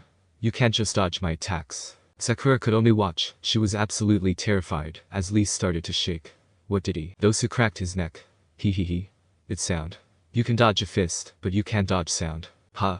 Rock Lee asked. You know what sound is? Vibration. Sakura slowly answered. Hearing sound basically means your eardrums are catching the vibrations of air.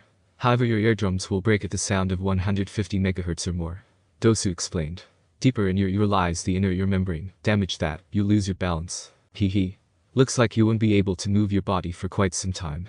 And, Zaku added. Your dumbest jutsu won't work with us. Well, I must admit you were doing decent enough to force me to use my jutsu. You see, I can control supersonic sound waves and air pressure. That power can even destroy rock.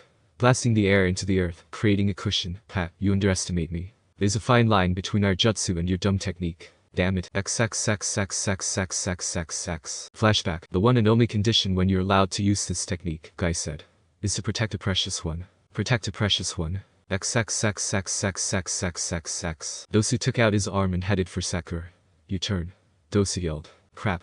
Lee yelled. He jumped over, despite the pain, and tried to protect Sakura. What? Impossible. Lee-san. Sakura yelled. Lee swung back his leg and spun it around, creating a tornado. Leaf tornado. Shit. He stopped his technique due to the sheer pain he felt of his ear. Dosu grabbed Lee's leg and slammed it on the ground. I knew the jutsu was affecting you. Dosu hissed. And here I thought I was wrong. Dosu brought back his arm. Before the attack hit Lee, an arm blocked his attack. I can't allow you to hurt him any longer. Lee and Sakura were speechless. It was Itachi of all people who stood up to protect them. Itachi. Itachi-kun, Sakura yelled. Your condition. You're going to die. Oh, this just got entertaining. A blast came from Dosu's arm guard. Small sounds are amplified to its full power with these. Like a speaker, you could say. But the sound doesn't just follow my arm. The sound hit Itachi, making him violently vibrate. My chakra can control it to always hit where I want it to. Despite having an eardrum ruptured, Itachi's face never once flickered from the pain. I promise, I will kill you. Itachi collapsed before he could make another move. Itachi-kun. Oh, that was close. Dosu's hand wrapped around his arm guard. Now let's end this. No, I won't let you. Sakura got out some shurikens. Team 10. Everyone peered at the fight behind the bush. It was getting way too serious. Geez, let's go. They're in big trouble. Choji whispered, sweat pouring down his face. Yeah, from the looks of it, Itachi and Naruto are just dead, Shikamaru pointed out, pushing down the bushes to get a slight clearer view. Shikamaru looked back towards Ino, who was in a panic. What will we do? He asked.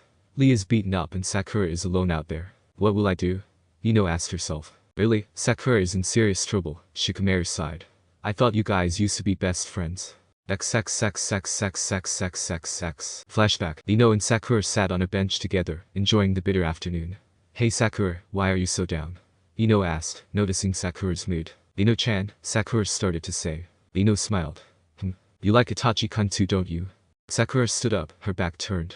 Then, from now on Ino, we are rivals. XXXXXXXXX. Why am I remembering that time? Ino?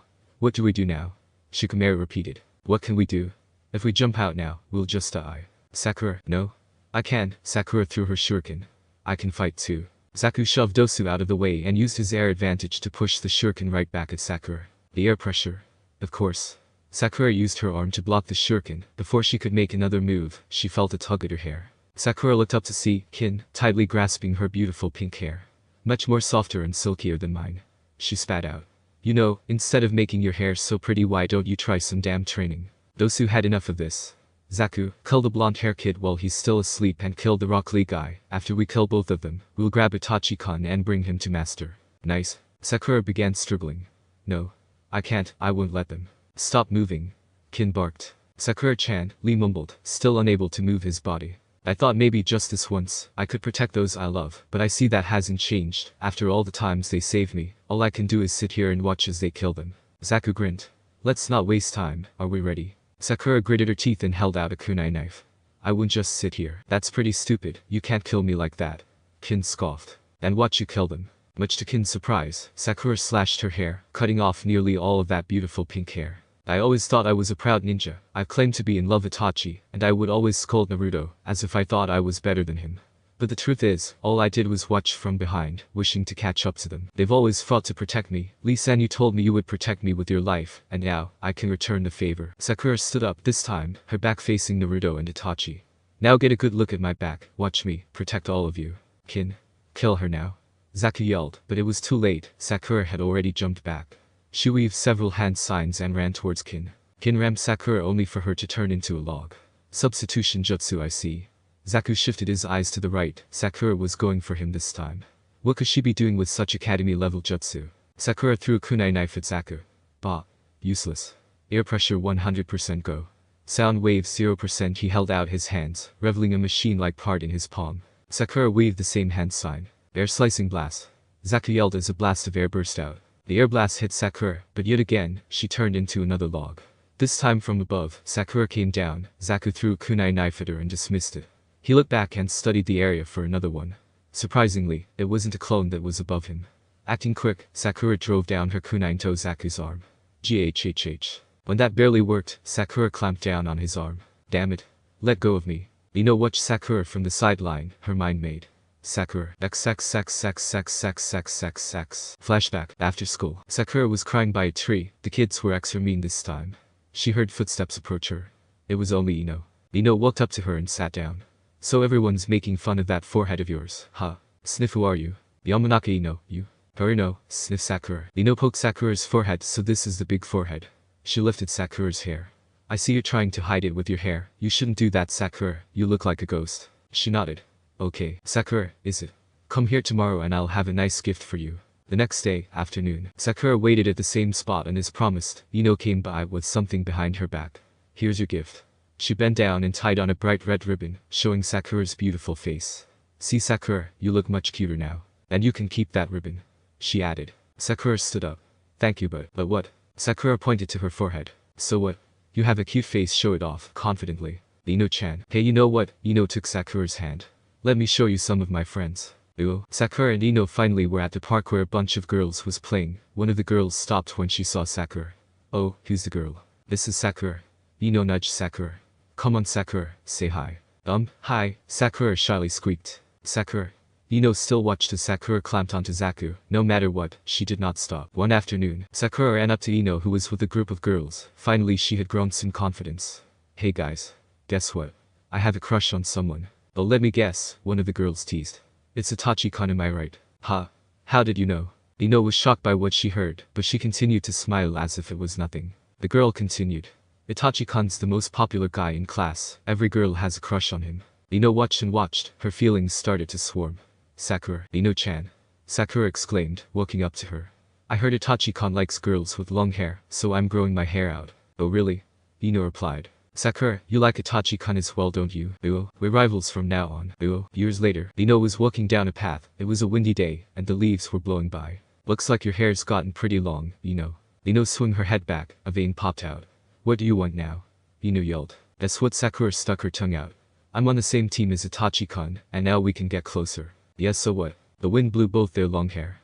Sakura's expression drastically darkened. Never again will I lose to you. Then, Ino clenched her fist. I will never lose to you either. XXXXXXXXX. Tears swelled in Ino's eye and splashed onto the ground. Sakura. Finally, Zaku managed to throw Sakura off, but she got right back up. I won't, no, I will never give up. Zaku held his palm out. Damn brat. Let's see how much you'll never give up when you're fucking dead. He yelled, ready to blast. Ready. Air slicing blast. Just before it hit, Ino, Choji, and Shikamaru jumped in to protect her against the blast. Sakura. Ino. Sakura stared at Ino's back. Ino managed to look back at Sakura. She smirked. Like I said before, Sakura, I will never lose to you. Itachi's dream. Itachi was standing in a field, somewhere. Why does this place seem so familiar? It was a beautiful day, the sun was shining, and birds were soaring across the clear blue sky. Itachi, a voice called out. Young Itachi came running towards the voice. Itachi stared at himself in horror. Could it be? That day long ago. Young Itachi smiled brightly as Shisu Uchiha appeared before him. Shisu kneeled down to his level. Itachi, remember these words always, for this is your last lesson from me. The day I die won't be when I perish from this world, it will be the day my dreams are forgotten, and when I do perish from this world one day, I don't ever want you to forget my dream. You are the only one who is precious to me and the only one who can carry out that dream. Why are you crying, Shisu? Shisu bent down to Itachi's level and tightly hugged him. Because I will miss you the most. He stood up and ruffled Itachi's short hair. I hope I never forget that sweet smile of yours, Itachi. Hey, brother. Yeah? Sasuke walked over to Itachi. What is this? Itachi pointed to a section on an old scroll. He took a closer look at it. It's the great Uchiha weapon, Susanoo. Only Uchiha powerful enough can obtain such prowess. How can I get that? The only way to obtain such powers is to hate. Sakura struggled to find her words. But why are you protecting me? I won't let you be the only one who gets to look good in front of Itachi-kun. Ino said. More insects, interesting. Dosu said in a creepy voice. Arg, what are you two thinking? This is too rash. Choji yelled. He tried to run away, but Shikamaru grasped tightly onto his scarf. Shikamaru let go of my scarf. I'm not a dog. Forget it. You can't run away and leave Ino to fend for herself, idiot. Ino smirked.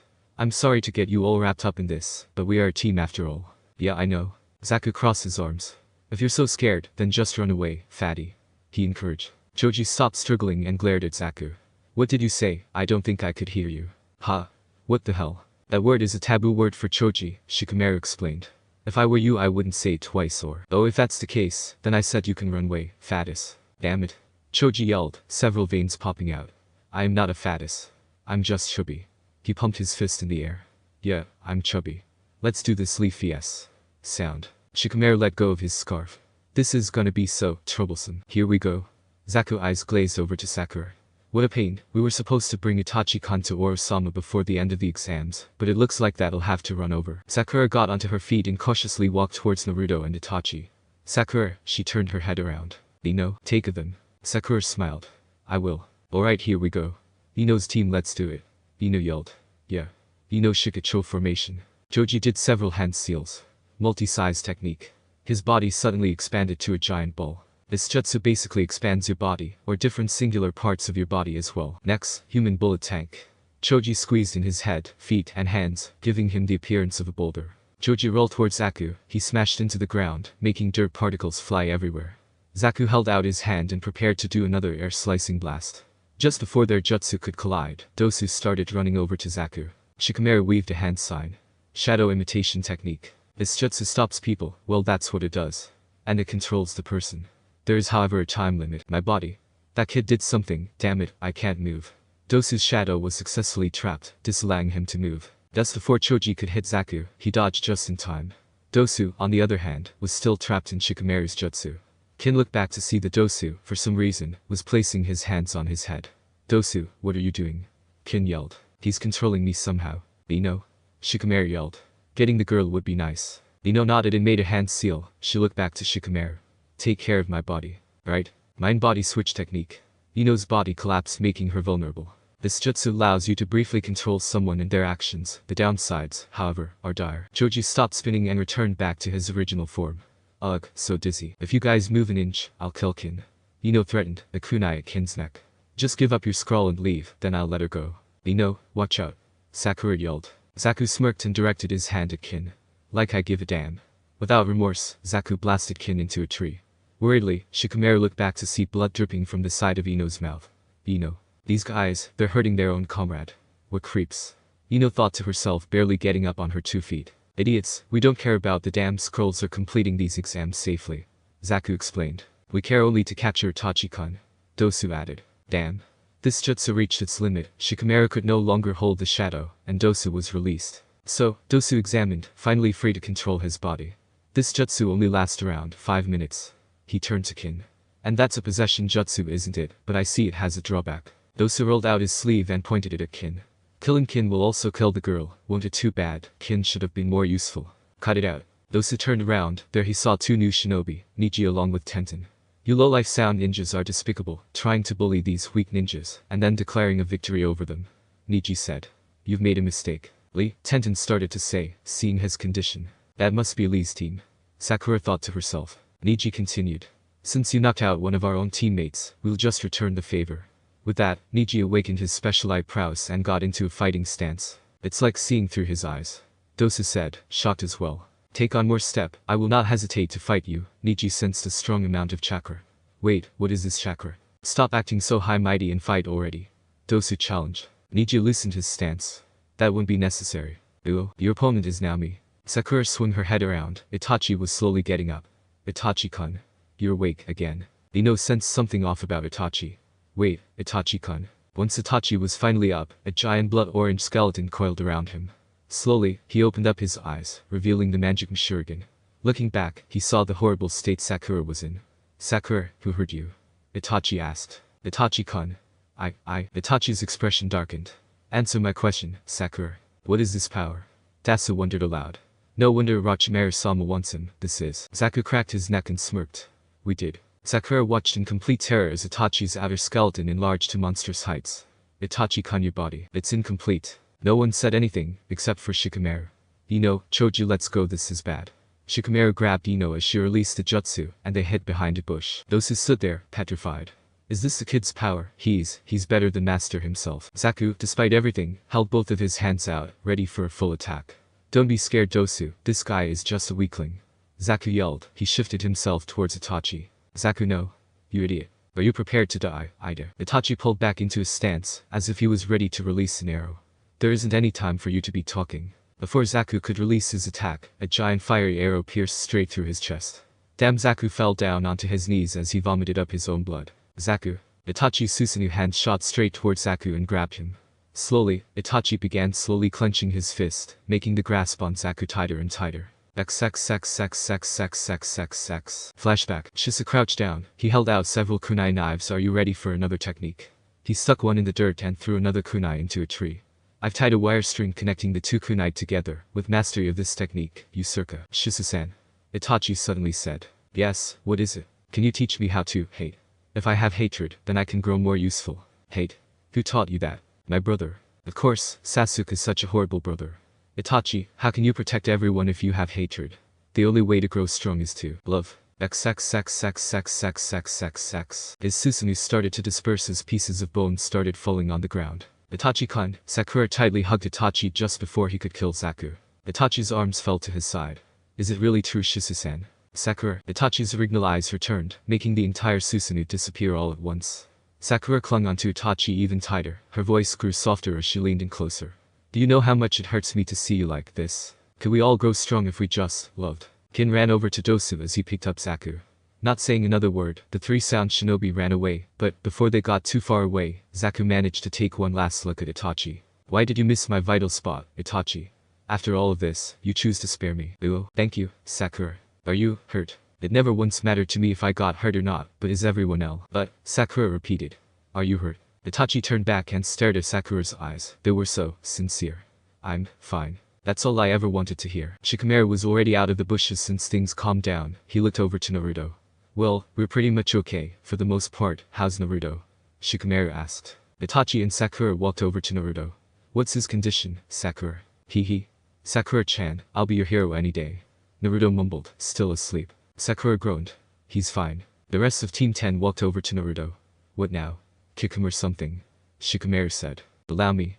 Choji offered. Naruto's dream. Naruto-kun, save me. Naruto stood in front of Sakura as Orochimaru ran over to them. Never fear, Sakura-chan, I got your back. Itachi's weasel ears twitched. Hey.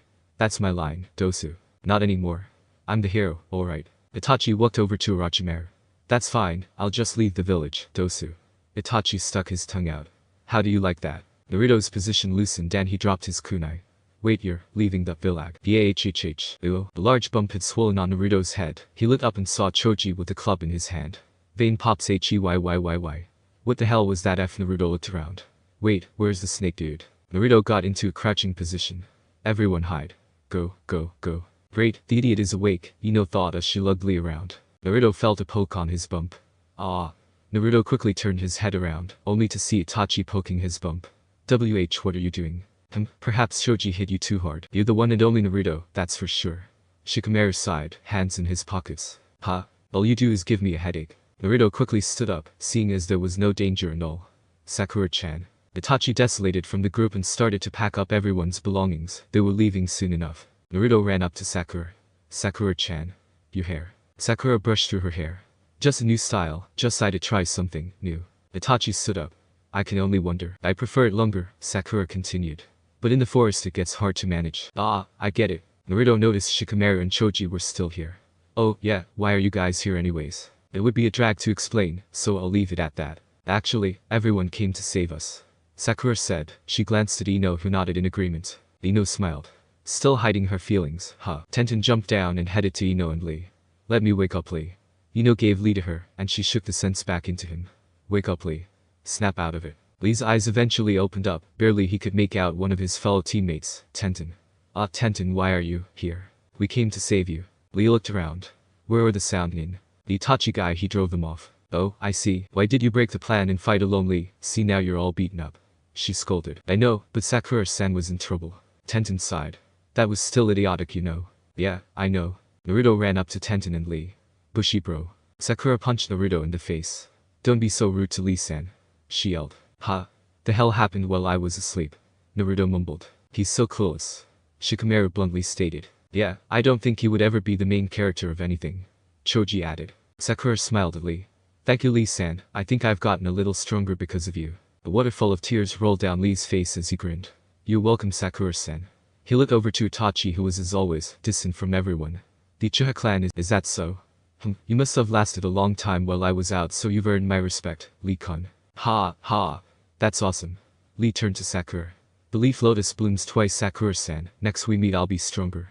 That is my promise. Yeah you will. Sakura agreed. Hey Sakura. Ino called out. Let me straighten your hair. Well if you want to. While Ino did Sakura's hair, Nichi, who was still up in the trees, closely watched Itachi. Uchiha Itachi, with powers never before seen in the leaf. He'll be quite the opponent. Enko, day 1. 10 hours ago. Enko clenched her neck just as the Anbu hand finally arrived. The Anbu with the bird mask was shocked. The curse mark. How is that possible? Orochimaru, she slowly answered. We'll have to take you the Hokage then. Enko whipped her head. No, take me to the tower. Are you crazy? The martial law states that if Orochimaru were to ever come back, then the exams are immediately over. I'll explain it to you later at the tower. Bring the Hokage too. Ooh. Enko lounged on the uncomfortable couch. She still felt the throbbing pain of the curse mark. I know things are bad, she admitted. But no matter what, we can't stop the exams. Why? An Anbu asked. Because, right as she was Anko to explain, the door swung wide open, and Shinin burst through the doorway. Anko-san. We have important news. It's urgent. The guy yelled. Ugh, what is it now? He held out a tape. Take a look for yourself. A video. Enko slid the tape in, and everyone watched the TV for any sign of conundrum. As soon as a group of genin passed through, the Chunin pointed at the time slot. Look at the time. The recording's an hour and 37 minutes. Enko was shocked. The 3 shinobi from the Sand Village passed the second test. Unbelievable, in 97 minutes. No one has ever passed the test so quickly. He explained. These guys aren't at a genin level. He concluded. At least not to destroy the record of 4 hours. That's not just it. Enko said. From here to the entrance that's 10 kilometers and they face through the violent animals, harsh terrain, competitors, all as if that was nothing. 6 miles. The video stayed paused at Gar. Especially the red-haired kid. Enko added. What's so special about him? It's really noticeable. Look at his body. Oh I see now. Enko looked out of a window. Not a single scratch or a noticeable speck of dirt on his clothes. For any Chunin going from the entrance to here, spotless no less, is impossible. Teammate, day 1. 50 minutes after start. Yahoo! This is the survival life. Kiba yelled as the team jumped from tree limb to tree limb. Ha, right Akamaru. Barf. Akamaru barked in agreement. What luck. Those dumbasses we caught had the earth scroll, and at this rate, we'll be the first ones. Let's calm down and keep quiet. Shino muttered. We don't want the enemy to hear us. Shino continued. Even the smallest insects, in order to. Gah. I know that. Kiba cut in. Why do you keep on talking about bugs? Yeesh, it's annoying. You aren't the boss you know. But Shino-kan does make a good point. Hinata piped up. Okay. Hinata stared at the ground below them. I hope Naruto-kan is okay. Kiba's nose caught a waft of something. Wait. Hold it. Since everyone said we should be so cautious about our enemy, then I want you, Hinata, to look 1 kilometer that way. Kiba ordered. 1 kilometer equals at 1,000 yards, right? Hinata looked in the direction given by Akugan. With her eyebrows, Hinata could see a shinobi with red hair carrying a giant gourd. It looks like there's a fight going on, she said. Shino pressed his ears against the tree they were on. 6 I would say. Ha, let's go check it out. Kiba said. What? That's not a good choice. Ha. Examiner said to bring 1 heaven, 1 earth scroll. She never said we couldn't bring more, besides it'll eliminate the competition. Kiba explained. But, Hinata started to stammer. Relax. We'll just check it out and if it looks bad we won't fight. Now let's move. Once teammate finally got there, they hid behind a group of bushes and peered at the fight. It was clearly bad, so bad that Akamaru had begun shaking. Kiba brushed through Akamaru's fur.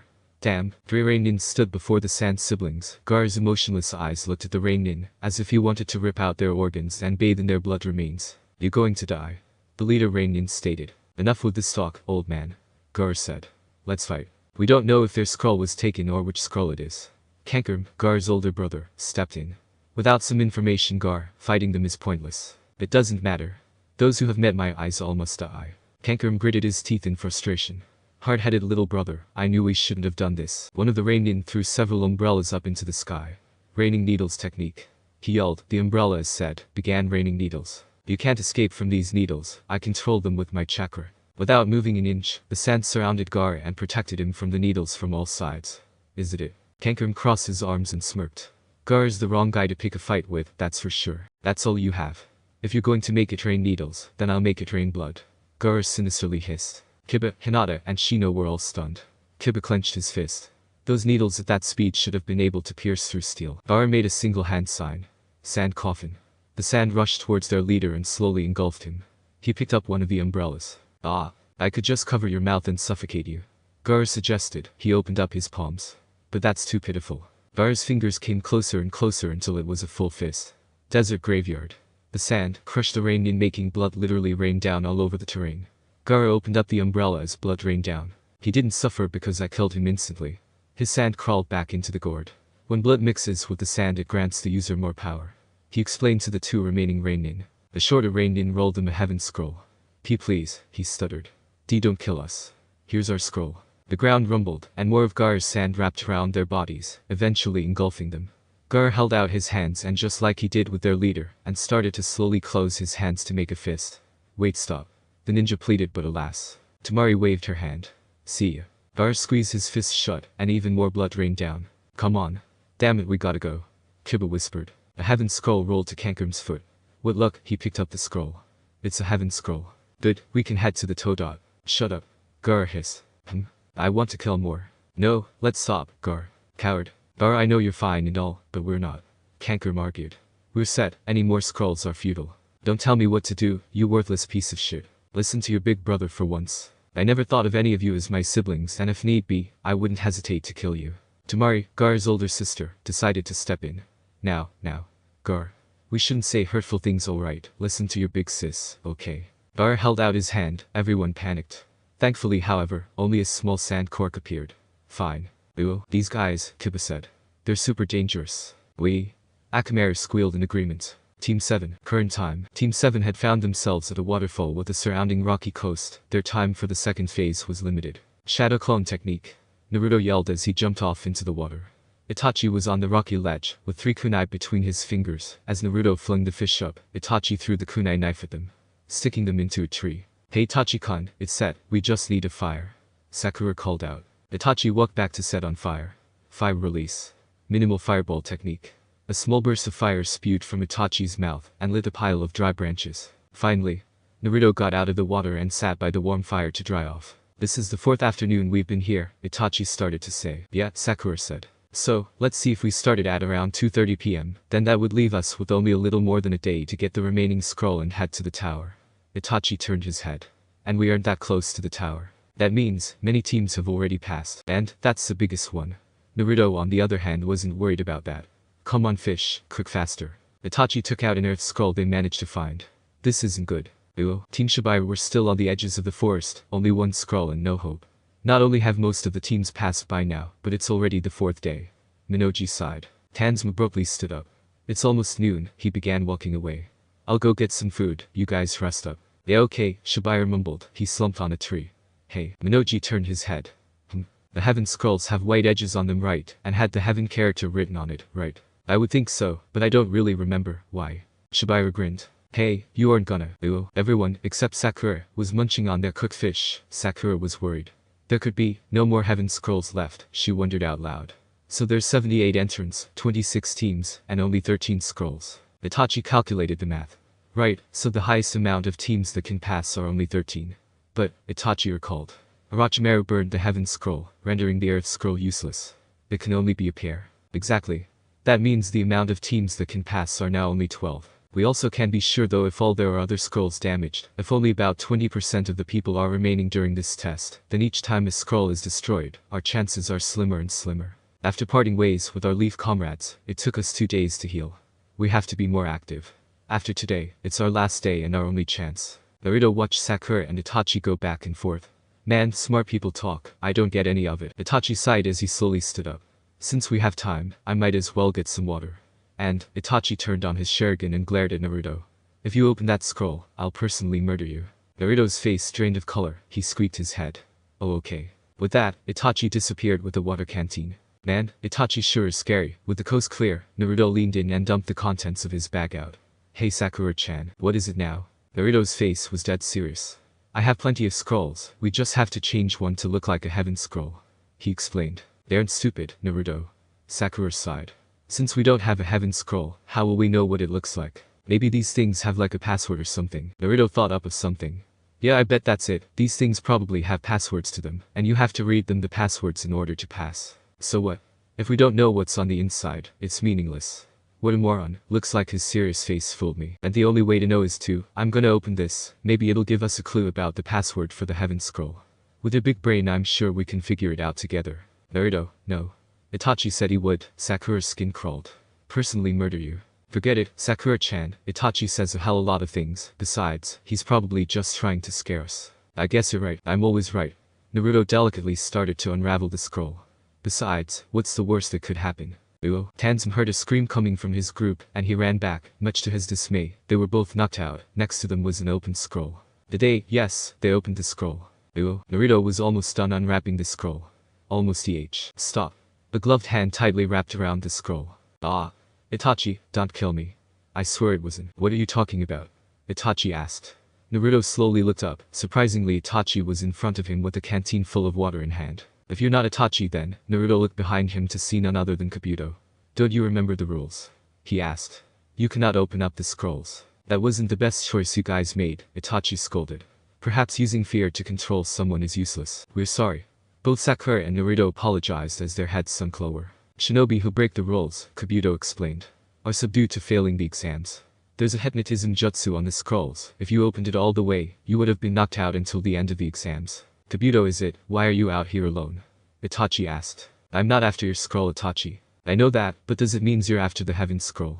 No, I have both. Kabuto showed them his scrolls. I just got separated with my teammates, but I'm heading towards the tower. I know what you're expecting me to do, Kabuto, but attacking you straight on won't help me to get closer to you. Thank you, Kabuto, for helping us. He turned to the team. Let's head to the tower. I'm sure we'll have a chance to get a heaven scroll. Wait, Kabuto cut off. Let me help your team, Itachi. You're trying to get information on me, aren't you? Then this will be the perfect chance for me to do the same. Kabuto shifted his glasses. Most people of your clan would have attacked me and tried to steal my scrolls by now, but not you. I want to help you on the right path. Then in that case, we accept your offer. Naruto grinned. Man, this guy is super nice. Uo. Team 7 along with Kabuto jumped through the trees. Night was approaching fast, and the second test was ending soon. Everyone knows the tactic, right? Itachi asked as they were closing in on the tower. Could you go over it again? Naruto asked. I already know it, I just, want to make sure you do. He quickly added. Everyone who has both their scrolls will be heading towards the tower, right? Aha. Well, we can ambush them from there. However, other teams will be present as well, and of course you can expect trap setup. Oh yeah. I've been itching for another fight. From now on, things are getting extra juicy. Team 7 continued through the forest. The tower was just ahead. And, Itachi added. We have to watch out for the people who'll steal other scrolls, even when they have both of them. Collectors. Kabuto suggested. However, I highly doubt the collectors will be a problem. Such arrogant fools who think they're better than everyone else never win. The team stopped at a tree trunk. The tower was finally in full view. Twitch. Naruto threw his kunai knife at the sudden sound, and it punctured a giant, hideous centipede. Ew. That's so gross. Sakura spat out in disgust. Itachi moved in closer to fully examine the centipede. I feel like there's something off. Kabuto turned to Naruto. We have to make safe precautions, so be quiet and stop making such loud noises. He scolded. Yeah, whatever. After what felt like hours passed, Itachi stopped for a minute. He noticed they were never getting any closer to the tower. He looked back on the tree they were on. Do you see that? Itachi asked. See what? Hhhhh. Naruto yelled, catching sight of that same centipede. It's the centipede again. Sakura's face scrunched up. We went past it already, right? The enemy is trying to tire us out. I fear we've been placed under Jinjutsu. Kabuto adjusted his glasses. That's what I've been thinking, we should release the Jinjutsu. Everyone immediately released the Jinjutsu and waited for the enemy to attack. Heh. I've been waiting for something like this. Naruto ecstatically yelled. Kagari slowly emerged from the tree limb they were on. You trapped rats, now. He hissed. You're the trapped one. Naruto pulled out his fist and ran up to the clones. Much to his surprise, Naruto's fist went straight through Kagari's body like it was water. Kagari's body split in half and doubled. I see, they're Miss Clones, huh? Itachi's eyes changed to level 3 shuriken. He rummaged through his weapon bag and got out several shuriken. He threw the shuriken at the clone. Nonetheless, all it did was pass straight through his body and lodge into the tree behind him. Kabuto analyzed Itachi's eyes. He already has the 3rd level of shuriken. Ha, ha. Another rain rose from the tree. Give us your scroll. Mubi demanded. Never. Naruto shouted. The shuriken lodged in the tree exploded, destroying all the clones near them.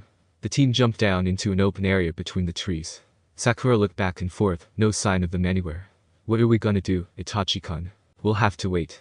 Itachi weaved several hand signs. Shadow clone technique. The clone of Itachi popped up beside him. What? That's my jutsu. Naruto yelled. Completely ignoring what Naruto had said, Itachi nodded to the clone and it jumped away. Unfortunately, just as it left, an army of rain rose from the ground. Fire release. Great fireball technique. Multi-shadow clone technique. Rather easily, the clones in fire release destroyed every last one of them, although, no matter how many times they destroyed them, the mist clones kept on coming and coming back, throwing barrages after barrages of kunai. Oh, this is endless. Sakura sighed after dodging another round of kunai knives. Naruto created several shadow clones. Let's do this again, Itachi. He didn't move. Itachi, I said let's do it again. He repeated. It's pointless to keep on doing the tactic over and over again, I won't continue. So what? It's pointless to give up. We can't win if we don't fight. Finally, I can make a real attack. Then we'll just have to fight differently. What? Itachi ran straight past Naruto. He looked back. I leave everything to you, Naruto. With that, he departed, leaving his team to fend for themselves. Itachi-kun. Sakura yelled. How could he just leave us like that? Kabuto clenched his fist. What are you doing? Damn it. You can't leave that. I leave everything to you, Naruto.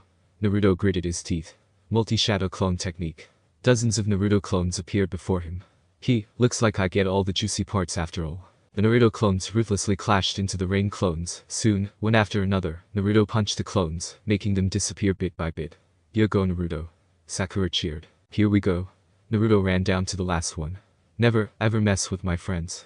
As hard as he could, he punched the final clone making it disperse. Ew. The Boro and his team watched from behind the scenes. We'll just make more CL. No, you won't. The team turned around and much to their horror, Itachi was standing right behind him. Oh wait, ha. You must be another clone. Unfortunately for you, I'm not. Ew. After they got pushed off their tree, Team Aboro landed hard on the site where the fight was going on. Aboro looked around, Kabuto, Naruto, and Sakura were all lying cold on the ground. It looked like they had lost. The team proudly stood up. Ha, looks like our clones beat the crap out of them. They got out kunai knives and approached them. Let's just finish the job. All of you are going to pee. Bam. A large explosion swept through the terrain. Team Aboro flew back and crashed into a group of trees. Much to their surprise, Kabuto and Sakura changed into Naruto clones. Naruto along with the clones got up, and they charged towards the team. And here's the finale. As Naruto and his clones beat the team up, Itachi came from behind and wrapped a piece of sturdy rope around them, tying them to the tree. The Boro grunted. How did you do that? Naruto stood back and wiped his hands as the clones released. After Itachi found you guys, I turned my clones into my comrades and made it look like we were beat up. Beforehand, Kabuto and Sakura set up a trap. If you were to approach us, you would have fallen for the bait. Naruto pulled down his lower eyelid and stuck his tongue out. And you did. Now. Sakura and Kabuto jumped out of the bushes. She was amazed of the plan that Naruto came up with, even she hadn't come up with such a strategy. Naruto, just how far have you gotten? Basically, this was over before it even started. Databeo. Oh wait, Naruto pointed to his leaf symbol. You got the scroll, right Itachi? Itachi threw Naruto the heaven scroll. Haha. He kissed the heaven scroll as soon as it fell into his hands. This is our ticket out of here. Itachi smiled at Naruto. That was excellent, Naruto, something I'd expect out of my rival. Naruto's grin grew even wider. You better believe it. XXXXXXXXX. Kabuto along with Team 7 have finally made it to the tower with just enough time to spare. As Kabuto's other teammates arrived, he shifted his glasses. Well then, it looks like this is where we part ways. Sakura smiled at him. You're the best, Kabuto. Yeah. I hope I can't wait to fight you in the third phase. Naruto exclaimed.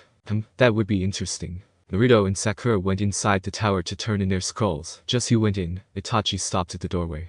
Hey, Kabuto. Kabuto's teammates eyed Itachi suspiciously. Yes, Itachi. The information you're giving to Orochimaru won't be enough. What I've shown isn't even the peak of my powers. Without another word, Itachi walked inside. How did he figure that out? Orochimaru waited in another room of the tower. Kabuto along with his teammates finally came in. My card. Kabuto slightly adjusted his glasses and handed Orochimaru the card.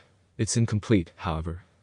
Itachi was onto me the entire time, so he refused to show any of his real power. This is as much information as I could get on him. Orochimaru studied the card.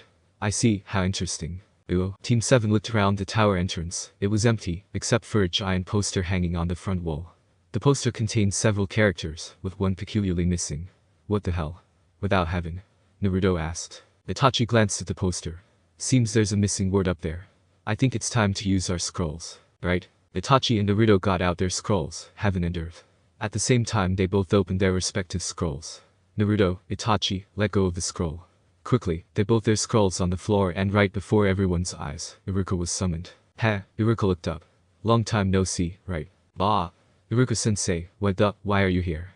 Naruto asked in a baffled tone. At the end of the second test it's set up so each can get to see the exam takers, and I was chosen to get to greet you. Iruka explained. He got out his stopwatch. Greet? Sakura asked. Iruka paused his stopwatch. And just in time too.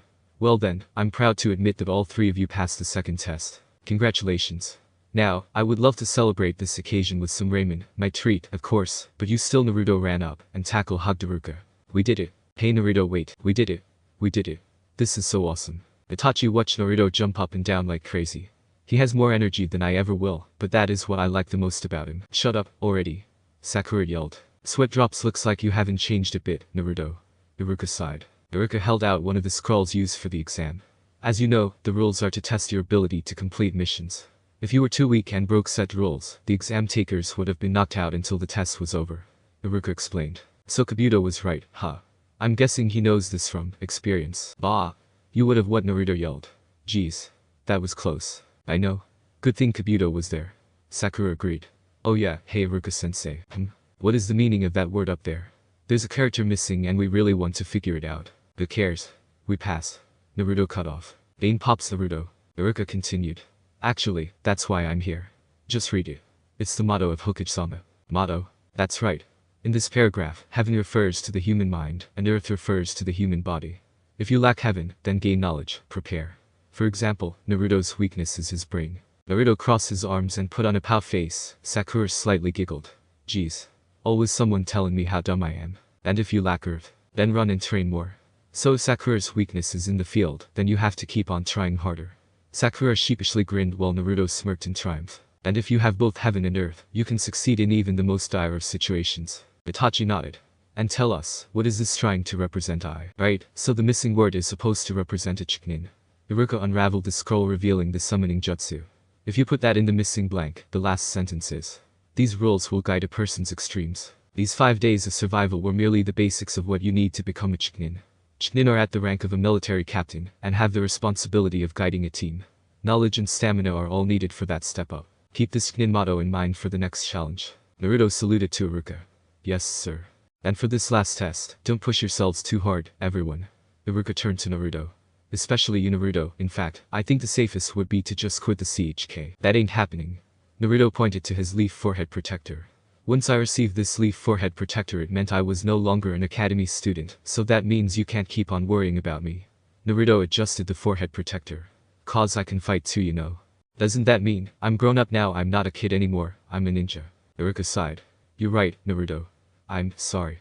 He really is grown up. XXXXXXXXXX. Flashback. 5 days prior, Iruka stood in Anko's office. He couldn't stand the thought of sending Naruto in for the Chunin exams. I'm telling you, Anko, I know each and every one of their weaknesses, and he placed his hands on her desk. They're just not ready yet. I at least want to prepare them for the very worst. Anko sighed. She flung her dumpling stick into the trash. Whatever. If you're so passionate about this, then go ahead. It's not an extremely popular job like it used to be. Iruka bowed. Thank you. But, I hope you know, those are Kakashi's kids. They're not just weaklings, all of them can fend for themselves. Stay out of this, Iruka. They're no longer your students. They're shinobi. I guess maybe it's you, Kakashi-sensei. He knows what they're truly capable of. XXXXXXXXX. Tower. Present time. Enko squeezed a portion of her neck where the curse mark was. Ugh, damn, it still hurts like hell. The third Hokage blew out a puff of smoke. It still hurts, doesn't it? Nah, don't worry about it. Anko weakly reassured. It's getting better. Two Chunins, Hagin Katetsu and his best friend Kamizuki Izumo, stood beside Anko. Now that you mention it, Orochimaru, isn't he one of the legendary Leaf Shinobi? And he's in the bingo book, one of the 5 shinobi Anbu can't even get close to. Katetsu brought up. And of all times, now? Izumo asked. What the hell could he want with us? Anko remembered what Orochimaru said to her earlier. There's a child I want who carries the Uchiha blood, yet Orochimaru said he never got Itachi. I wonder what stopped him. It must be because of Itachi. The third suddenly said. Wah, bleep bleep. Anko looked at the TV screen as the proctor flickered on. The second test is ultimately complete. We have confirmed that a total of 21 have passed, and for the first time in 5 years, we'll start the preliminaries before the third test. The Hokage sighed. Let's proceed as planned. Just keep an eye on his movements. XXXXXXXXX. Prelims whole. Well everyone, congratulations on passing your second test. Anko announced. The Urki 9 along with the remaining shinobi, all stood there waiting for their next challenge. Shikamaru's eyes darted between the competition. There's still so much left, how troublesome. Anko was thinking the same thing. I did tell everyone I would get it down by half, but I expected single digits. 21 out of 78 still remain. 7 teams made it in. All the proctors and jounins stood by one another. Directly across from them were the genin pigs. Ino breathed a sigh of relief once she Itachi standing with his team. Yes. Itachi-kan made it, though I bet he had to carry everyone to get here. I was next to his rival, Kakashi. Your team Kakashi might have passed, but so did mine, and this is as far as they go. Kakashi looked back to Guy whom he hadn't heard a word from him. Ha, did you say something? Bah. Kakashi's just trying to get on not nerves. Expected out of my rival. Zaku glared at Itachi. You'll fucking pay for this, you sneaky weasel, you. He was alive, somewhat. Although, his arms were broken, his ribcage was cracked, and the internal bleeding from inside his organs never stopped. I bet you kept me alive, just so I would have to suffer through this hell. I could have been better off if you killed me, but no. Niji smirked, he could sense Itachi's chakra anywhere. He made it. It would be fun to battle him with such powers he possesses. Kanata gave a light smile. I'm glad Naruto-kan made it at least. Naruto's hands were lazily behind his head. He stared at the arena in awe. Wow. It's like the whole Leaf Village is here. That isn't necessarily a good thing, Naruto. It more opponents. Itachi said. That just makes it all the more fun. You gotta look at the bright side for once. Honestly, he barely listens to anything I say. Alright everyone shut up. Anko yelled. Hokage-sama will now explain the third phase. Third Hokage walked up. He cleared up his throat. Before the third phase can begin, there is something I want to tell you all. Why do we have all the alliance countries taking these exams together? The Hokage asked. It's to promote friendship among the counties, and to raise the level of understanding between shinobi. Itachi explained. Very good, Itachi. Essentially, that's what the exams stand for, but the true reason we have these exams is simply to act as a replacement of war among the allies. Go back in history, our allies were once our enemies, so we have these exams in order to prevent fighting. That is the true meaning of the Chunin exams. All this got Naruto really confused. Why the hell are you making this confusing? I thought this was a test to decide whether or not we'll become Chunin. That is true, but to different countries the exams have another meaning. Each country's shinobi risk their own lives for the prestige of their land. What prestige? It's basically respect and honor. Itachi explained. Ah, I see. So watching these exams, Third Hokage continued. We'll be leaders and higher-ups who make use of the shinobi. If the strength of a country is clear, that country receives more clients and vice versa. It can also be a warning signal to enemy countries, like saying our country is this strong. Kiba clenched his fist. But why do we have to risk our lives? The strength of the country is its village. The strength of a village is its shinobi who stand there. And a shinobi's true strength is born through risking one's life. These exams are set up so you risk your life and show everyone your true power, what truly lies inside of you. By losing life and establishing those very situations achieves balance and creates friendship. Now, before we begin this test, I'm telling you all right now, this is a battle. Your lives, dreams, everything is at stake. I don't care. Just hurry up and explain it already. Gaara ushered. Cough. A shinobi appeared in the room. Excuse me, Hokage-sama, but as referee would you allow me to explain the third phase? Third Hokage moved away. Of course. He stood up. Hello everyone, my name is Jekuhade. Cough cough. Before we start the main event, you have one more thing you have to do. Cough, it's called the preliminaries. It's to decide who moves on to the third test. What? Preliminaries, Shikamaru yelled. How many of these damn trials? Man, this sucks. Well, the first and second tests have apparently been too easy this year. There's just one too many people remaining, and according to the rules, we must have a preliminary. People will be coming from long distances, and we don't want the test to run on too long. Hayate explained. Those who feel they are unsuitable for fighting, come forth now because we'll be starting the prelims immediately. Now after hell and that force, Kiba argued. Yes, now. Kabuto raised his hand and Risu glanced at Itachi. I quit. Hayate checked him off. Anyone else? Also, these'll be individual battles. Just a heads up. Bah. I can't stand this. Naruto turned his attention to Kabuto. But you've come this far. Why are you quitting now after all those times you quit before? Sorry, but my body is just too beat up, and I can't even hear out of my left ear. Fine. Anyone else? Hayate asked. Itachi watched as Kabuto started leaving the building. What are you planning this time, Kabuto? Enko got out some files. Hokage-sama, he's the one from the Battle of Bellflower Pass, right? The Jounin from the medical team brought him back from the enemy's child to survive. I see. Kabuto walked past his partners and mentioned something to him. After that, he was out of the building. A spy's work is never done. Itachi already knows that I work for Orochimaru. I can't risk revealing my full identity. Itachi turned to Sakura. He spoke in a hushed voice. Sakura, please do not speak of the magic Shuriken. Scarring memories came flooding back. Itachi-kun, you were in so much pain. It will only get worse if people knew about my special Shuriken. There are dangerous figures out there, and I just can't risk anyone getting killed. Sasuke, Land of Rain. Sasuke entered a dimly lit room. The only lighting was a large hole where you could see the entire village.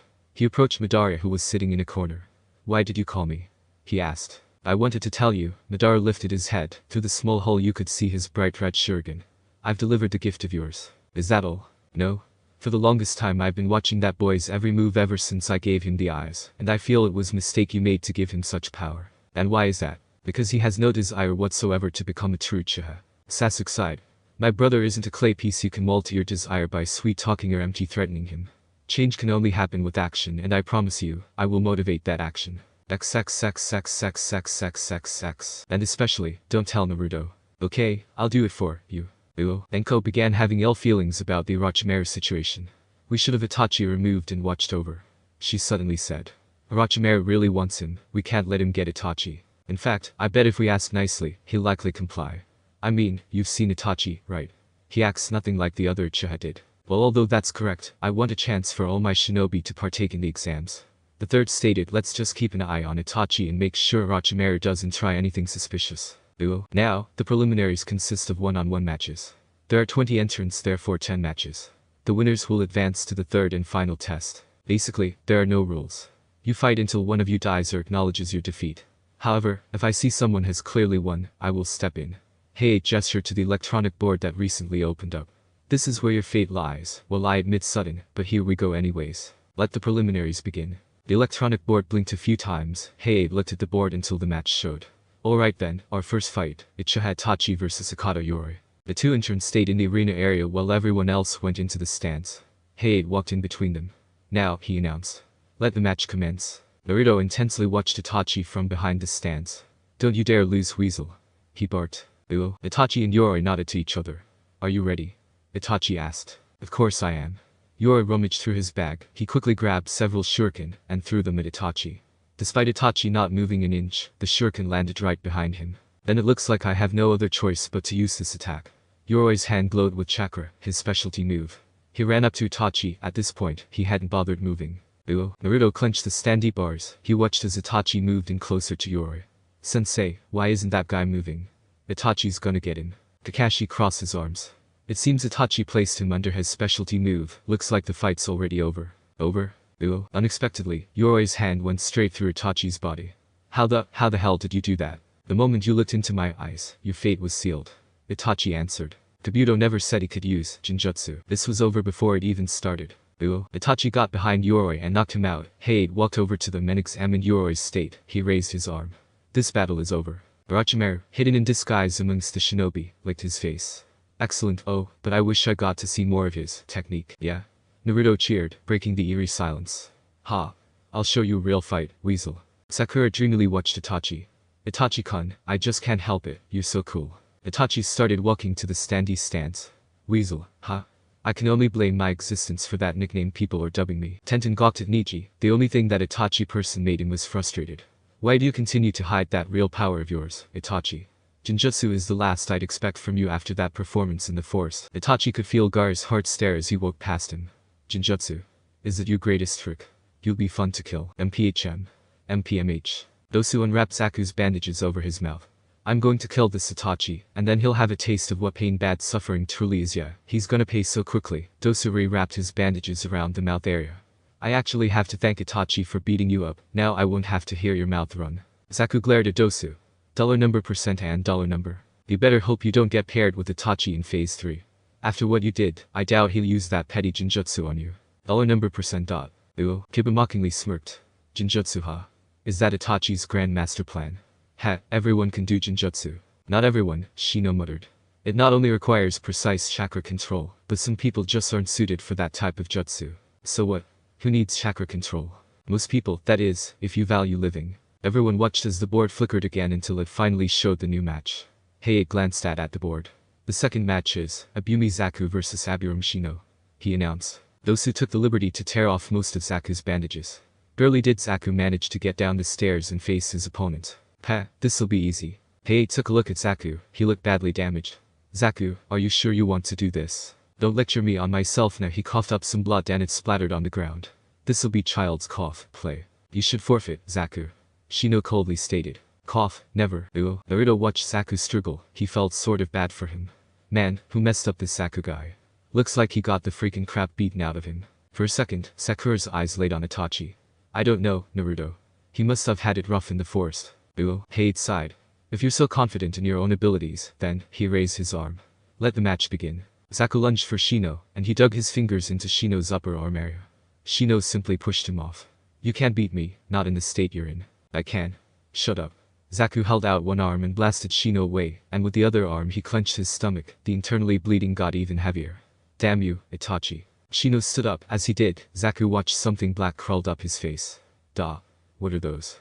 Are they bugs? Zaku felt a weird sensation on his arm. He lifted his arm and saw the same black bugs crawling up his arm and his face. In case you didn't know, those are destruction bugs. Shino explained. They attack their prey in large numbers and eat their chakra. With this many attacking you, you'll be no doubt die. Forfeit. I'm warning you. You can't win here. If you decide to attack, it'll be over, and without a trump card, the only option you have is to lose. I can't give up on my master. Because of him, I finally have a place in this world. Zaku held out both his arms. If I can still fight, I can still win. Zaku tried releasing an air-slicing blast attack, however it did not work. He looked at both of his arms, which were immensely expanding. Bam. Both his arms and chest blew out, making blood go everywhere and stain the arena. Horrified, Zaku reached for his chest area. The front of his ribcage was completely shattered.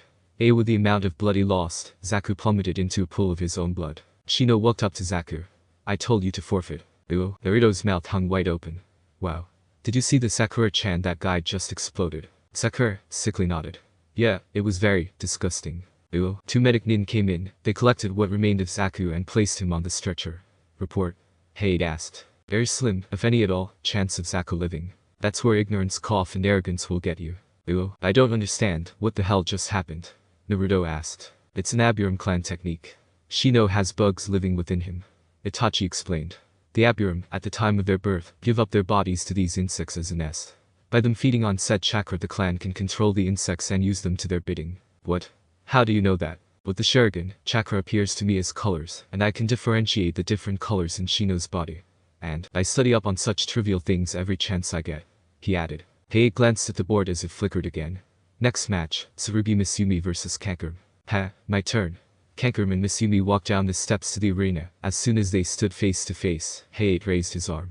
Let the third match begin, he announced. I will not show any mercy. Once I use my techniques, I advise you to give up immediately, Misumi warned. Kankurum set down the item behind his back. Well. Another cocky, arrogant fool. We'll have fun, won't we? Misumi ran up to Kankurum and swung his arm. Effortlessly, Kankurum blocked his forearm. As if he was made of rubber, Misumi's arm wrapped around his entire body. Kankurum began to struggle as he tried to break free of Misumi's grasp. The more you struggle, the more I'll squeeze, Misumi hissed. Kankurum stopped struggling and smirked. Alright, I think our little fight is getting old. It's your turn to get snap. He broke his neck. Lee exclaimed. Misumi sighed. I told you, I would win. Kankurums revolved all the way around to meet with Misumi's eye. His face peeled off, revealing a wooden puppet. You had your fun. Now it's my turn. The puppet wrapped around Misumi's body while the real Kankurum emerged from the bandage thing. Attached to Kankurum's fingertips were chakra strings which controlled the puppet. Ha, ha. Time to end this. Looks like we have a clear winner. Hei quickly stepped in. This battle cannot continue. The winner is Kankurum, he announced. Ooh, hey wait, Kakashi-sensei. That's cheating. 2-on-1 is unfair. Naruto pointed out. That's not 2-on-1, it's a duel. The caster of the puppet technique freely controls the puppet with the use of chakra strings. It's like using shuriken or kunai, just a little more advanced. Heiei watched the board closely as it flickered with excitement. Naruto crossed his arms. How can a puppet match up with a kunai? Why are you getting so worked up over this? Sakura groaned. Cause. Naruto pointed at Kankurum. I don't like him. He almost used that on Konohamaru, and if it wasn't for eye attack. Oh yeah, I remember that. Sakura clung onto Itachi. That was so brave, Itachi-kun. No way. I could have done something like that. The board finally showed what the next match would be. Oh please. I bet. Kakashi gestured to the board. Sakura, it's your turn. Sakura gazed at the board. Without uttering a single word, she got up and walked towards the staircase. Hey wait. Naruto called out. Sakura stopped and turned around. Naruto grabbed Itachi and smiled for her. Don't worry. We totally believe you're gonna kick her butt. She pumped her fist and gave them a light smile. I sure will. But of all people, as she walked down the stairs, her eyes fixated on Ino. Why her? Ino and Sakura stood face to face with each other. I never knew I would have to fight you, Sakura. Ino slowly said. Sakura took off her forehead protector. Flashback. For Kunoichi class today, their task today was to pick flowers and create a beautiful bouquet. However, Sakura was having trouble with that beautiful part. Ino found Sakura laying down on the soft grass with random flowers beside her. Sakura, you gave up? Ino asked, sitting right next to her. I can't pick these flowers, it's too hard, nothing matches, and I just give up. Ino picked up a flower. It's not hard to pick simple flowers and make a bouquet. You just get one main flower, then complement it with the others. I mean, you think you would be good with this, since you're named from flower after all. You see, if the cosmos are your main flower, then use these smaller Fujibakama to complement the bigger ones, like. The group of girls suddenly came in and decided to ruin everything. Ami, the leader of the group, kicked blades of grass at Sakura. Do you think your pretty billboard brow stopped trying to make yourself look good because it's only a lost? Ino swept a bunch of Fujibakama and threw it into Ami's mouth. Why would you do that? Ami shouted. I'm sorry, but your mouth looked like a vase, and you might want to get that checked out, there's poison in the roots. Ah. The three girls ran off in search for their sensei. Sakura stared at Ino. Ino, why are you just? I could only wish to be as talented as you. Sakura held the Fujibakama in her hand. Compared to you, Ino-chan, I'm just a Fujibakama. No, you're not even a flower, she smiled at her. You're just a bud. Just a bud. Sakura spoke confidently. I'm stronger than you now, and I have every intention of beating you. Did you think you're talking big too? Don't act all high and mighty. Ino yelled. Ooh. Up in the stands, Naruto was barely hanging over the edge. Man. This is Kakashi caught before he fell over. Is the fight that intense, Naruto? Kakashi asked. I'm really worried for Sakura. Kakashi-sensei, who do you think is gonna win? I don't know, those two are perfectly matched. Flashback. Why did you give me this ribbon if I'm only a bud? Sakura asked. Ino picked up another Fujibakama.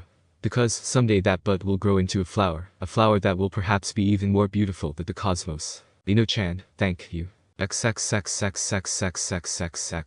why I want to fight on fair grounds with you, Ino. I don't just want to show Itachi, I want to show you that this bud has finally bloomed. That's why I have to surpass you. Ooh. Why don't you put the forehead protector on your forehead? When I put this on my forehead, is when I don't lose to you, Ino, as a shinobi. Then I will do the same, Sakura. Ooh. Sakura and Ino both tied their forehead protectors on their forehead. Quickly, Sakura waved a hand seal and concentrated her chakra to the soles of her feet. Ino got into stance and prepared for an attack. What are you up to? Bam. Without hesitation, Sakura landed a punch on Ino's face. How did you become so strong? Ino yelled back, she reeled back her arm, and the two clashed. With equal power, Sakura and Ino both flew back while blood spilled out of their mouths. Heiei watched as the two shakily got up and clashed again and again. This is taking longer than I expected. It's been 10 minutes already. How can we be even?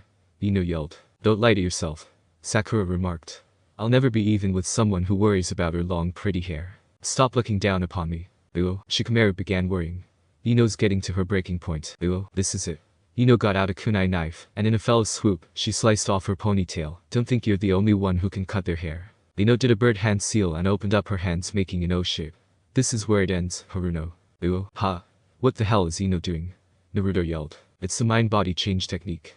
It's a jutsu that allows you to project your own spiritual energy into your opponent's body, allowing you to control that person. But mind that, it has a major weakness. It's a slow jutsu, and it requires time to get back to your actual body, which means for that time, an enemy can attack you. Kakashi explained. And what if it misses? Then you're vulnerable to the enemy. That's crazy, teammate. Why would she use that? She's only supposed to use that during my shadow technique.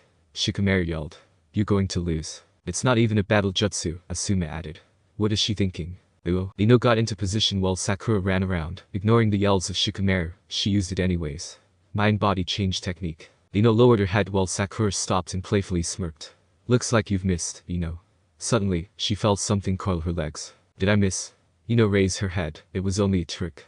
Now that I've trapped you. This battle is finished. Sakura looked down and saw Ino's hair wrapped around her legs. So that's why she cut her hair. Ino did the same bird hand seal. Mind-body change technique. The room went silent as Ino's and Sakura's head dropped. Sakura's head went up. This is it. What's wrong with her? Naruto asked. She's under the jutsu Ino cast. Kakashi explained. Ino was now successfully in Sakura's body. I'll just make her forfeit. See how you like that, Sakura. Sakura slowly raised her hand. Haruno Sakura would like to. Naruto clenched the rail. No, Sakura. Snap out of it. You can't give up. He shouted. Sakura began trembling. There's no way I'm gonna let you win, Ino. What the hell? How is this happening? It doesn't matter. I'm gonna win this fight no matter what. Well, do you want to forfeit? Hayate asked. Cha. Why in the hell would I forfeit? Somehow, the technique failed and made Ino go back into her own body. For something like this to happen, it was pure crazy. Sakura had such a strong ambition, not wanting to lose to her rival, that she forced Ino out of her body. Kakashi glanced at Naruto. Just like you, Naruto, huh? Naruto let go of the railing. He stared at Itachi who for the most part, was silent. I know you don't like fighting as much as me or anyone else but, if we ever do have a fight, Itachi, I wonder what ours will be like. With the last of their chakra, Sakura and Ino ran up and punched each other as hard as they could, knocking them both out. Hayate walked up and analyzed their bodies. Because both opponents are knocked out. This ends the match with no winner. At the same time, Kakashi and Asuma appeared, picking up their fallen student. They went back to the standees and placed Sakura and Ino next to each other. Kakashi looked at Sakura. That was a good fight, Sakura. They'll be okay in about half an hour. Asuma reassured. Our next match is Temari vs Tenten. Temari and Tenten walked up to each other. Go Tenten. Lee screamed. Hayate raised his arm. Let the fifth match begin. Just outside of Konoha. Sasuke along with his partner sat just outside of Konoha. Why are we here again? Kisame asked. Sometimes, I watch Konoha as a sort of pastime. He folded his hands. As Konoha grows more and more, whenever I destroy the village, it'll be more satisfying. Is that so? What a creepy person you are. You're one to speak. And the winner of round 5 is Temari. Hayate announced. Itachi got himself up and started to walk off. Wait. Weasel, where are you going? Naruto asked. I'm going to get a drink of water. Yeah, whatever. Just be back in time for my match. I promise, I wouldn't miss your match for the world. With that, Itachi walked out of the arena hall and entered the tower's main entrance. It's been a long time, hasn't it, little brother? Itachi paused. The color drained out of him. He recognized that voice from anywhere. Sasuke.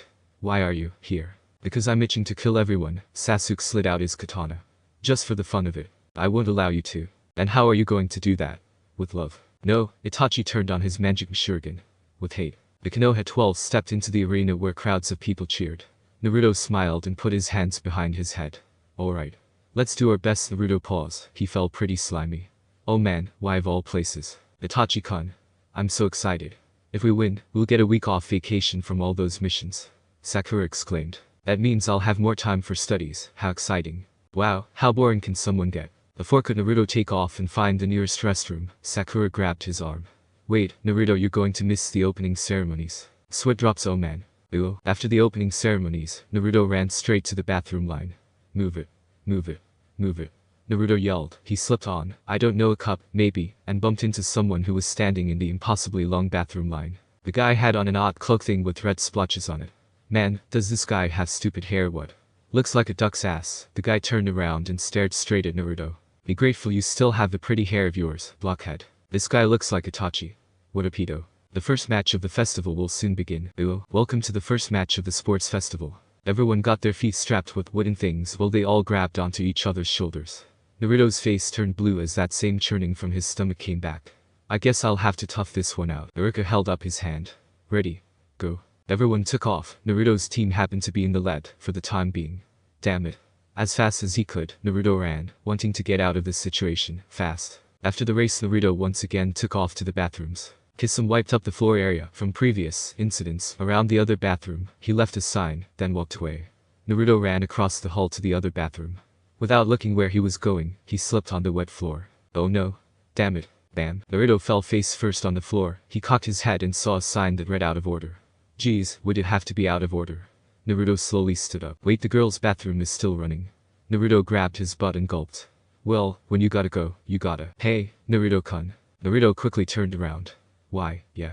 Well, Hinata's face flushed bright red. Naruto started to cross his legs together and squeeze his butt even harder. Come on, Hinata. What is it? Alright, competitors. Round 2, guys. Good luck, Naruto. Hinata finally spit out. What? That's all she came to say. This time, Naruto was running through a spiraled wooden bridge. Odd, yes. At the end he had to drink a liter of milk. Pretty nitpicky, that's so much milk. All of that, they're trying to kill me. Well, Naruto drank that milk. All of it. Only to have a tie. We have a tie, folks. So we begin match 2.5. Tag team run. As luck would have it, Naruto's foot was tied together with Itachi's, and there was no break in between the milk run thing or the tag team. Naruto held out his arm. Ready. Go. Itachi and Naruto took off. That was until that milk got the best of him. Itachi. Slow down. Naruto yelled as he clenched his butt. What? WH. Naruto tripped on a rock, making both of them fall down. Damn. We're going to win this. He picked up Itachi and placed him on his back. Let's do this. Naruto, what are you doing? Unhand me. Shut up. I'm gonna win this damn race, weasel. With the rumbling of his stomach getting even more painful, Naruto sped past everyone and crossed the finish tape. After that, Naruto ran off to the back door. Wait, Naruto, stop running. Itachi yelled as he got dragged across the dirty floor. They were apparently still tied up. Stop following me. Go poop somewhere else, you pervert. Oh yeah. I almost forgot about the porta potties. Sweet relief. Naruto yelled. He was getting so close. Naruto placed his hand on the handle only for the porta potty handle to disperse into a flock of ravens. Whoa, hawk speed. Ew. Naruto woke up from the genjutsu he was somehow placed under. Did he just? Damn you, Itachi. Naruto slowly got up. The porta potty door handle was just centimeters away. Yes. Finally. Before Naruto could open the door, the porta potty got. He stood up and shook Shikamaru back and forth. Would you that? You idiot. Calm down. We were just using it as practice. Wait, practice? Why the hell would you? Ino towered over Naruto. Random flames surrounding her. What, do you think we can't practice here? Wait. I never said that. Naruto started to crawl away, but of course Ino grabbed Naruto and dragged him back to the games. No. They're trying to kill me. Ew. Naruto was running ahead of a yellow ball thing, while Itachi and Sakura were moving it in the back. Looks like they were winning. That was, until yet another sensation came over him. Damn. I have to pee. Must have been from that milk. Naruto held onto his crotch and ran a little bit slower. No, wait. Ouch. Naruto's body was flattened by the ball thing. You idiot. Sakura yelled. Clumsy idiot. Itachi added. I'm not clumsy. Ew. After that event, Naruto was getting to his final breaking point. This is it. I'm gonna pee and poop for sure. Multi-shadow clone technique. Several shadow clones appeared before Naruto. Alright guys. Let's do it. They also failed as well. The shadow clones for some unexpectedly odd reason also had to go, so they ran around to find the nearest bathroom, basically forming an orange stampede of them. Itachi happened to be playing with a paddle stick just outside of a vacant bathroom, not noticing the barrage of clones coming towards him. Itachi, watch out. Naruto yelled. Itachi looked up. He saw a giant orange blur. Why am I always getting involved in this pointless plot? The clones grabbed Itachi and flung him elsewhere. After that, they barged through the tiny bathroom door. Only one clone got through safely. Hurry up in there. One of the clones barked. Wait 2 seconds. I just sat down. The real Naruto caught up to them and released the jutsu. He unzipped his pants and pulled the door handle. It wouldn't budge. Damn. My clone locked the door. Naruto zipped his pants back up and knocked on several other bathroom doors. Come on. I have to go really bad. He knocked on the last door. Hurry up. This is occupied. Shino hissed. Wait your turn and play by the rules. Why, you ask? Because it's fair. Play by the this is why we don't get along. Finally, after 2 long minutes, Shino got out. Before Naruto could go in, Shino grabbed him by the collar. Your team is winning and it's the last round. Only fair you support them. Shino's bugs carried Naruto back to hell. Let the real fun begin. Why, you ask? Because it's the final round. Ooh. Sakura and all the other girls I don't care to mention were running with batons in hand. Move it, Ino pig. Sakura growled once she got too close. Shut up, billboard brow. Sakura handed the baton to Itachi and he took off. Hurry up, Itachi. Naruto yelled. Run faster. He didn't run faster like he was supposed to, in fact, he ran slower. The last members of the team all stood on the sections and waited for them to arrive. Ah, forget this. Choji is never gonna get here. Shikamaru walked off. Hurry. Hurry. Itachi is so damn slow. Grab it, Naruto. Go. Itachi ushered, thrusting the baton at him. Itachi accidentally stuck the baton in Naruto's butt instead of his hands, and he fell down.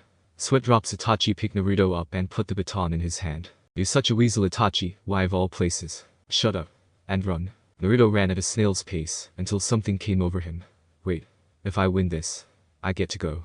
Naruto took off and sprinted past all the other competitors. He ran past the finish line and jumped up in the air. Yes. I did it. Now I can. Naruto couldn't move. It was Shikamaru with his shadow technique. I know this is such a drag, but we have to do the award things and whatnot. Anyways, you guys won. How troublesome it all is. None of the words he just said make any sense. Naruto sighed as everyone came over to cheer for his awesome victory. Yay, Naruto. Sakura cheered. Forget it, time to just let it all out. Ah. Sweet relief at last. Everyone fell over while Naruto danced. That felt awesome. Uzumaki Naruto. Winner of the sports festival, everyone. Itachi pushed Naruto down and held up 7 fingers. Fun fact, everyone, the word damn has been used 7 times in this chapter. Thanks for watching, do 100 like for part 2.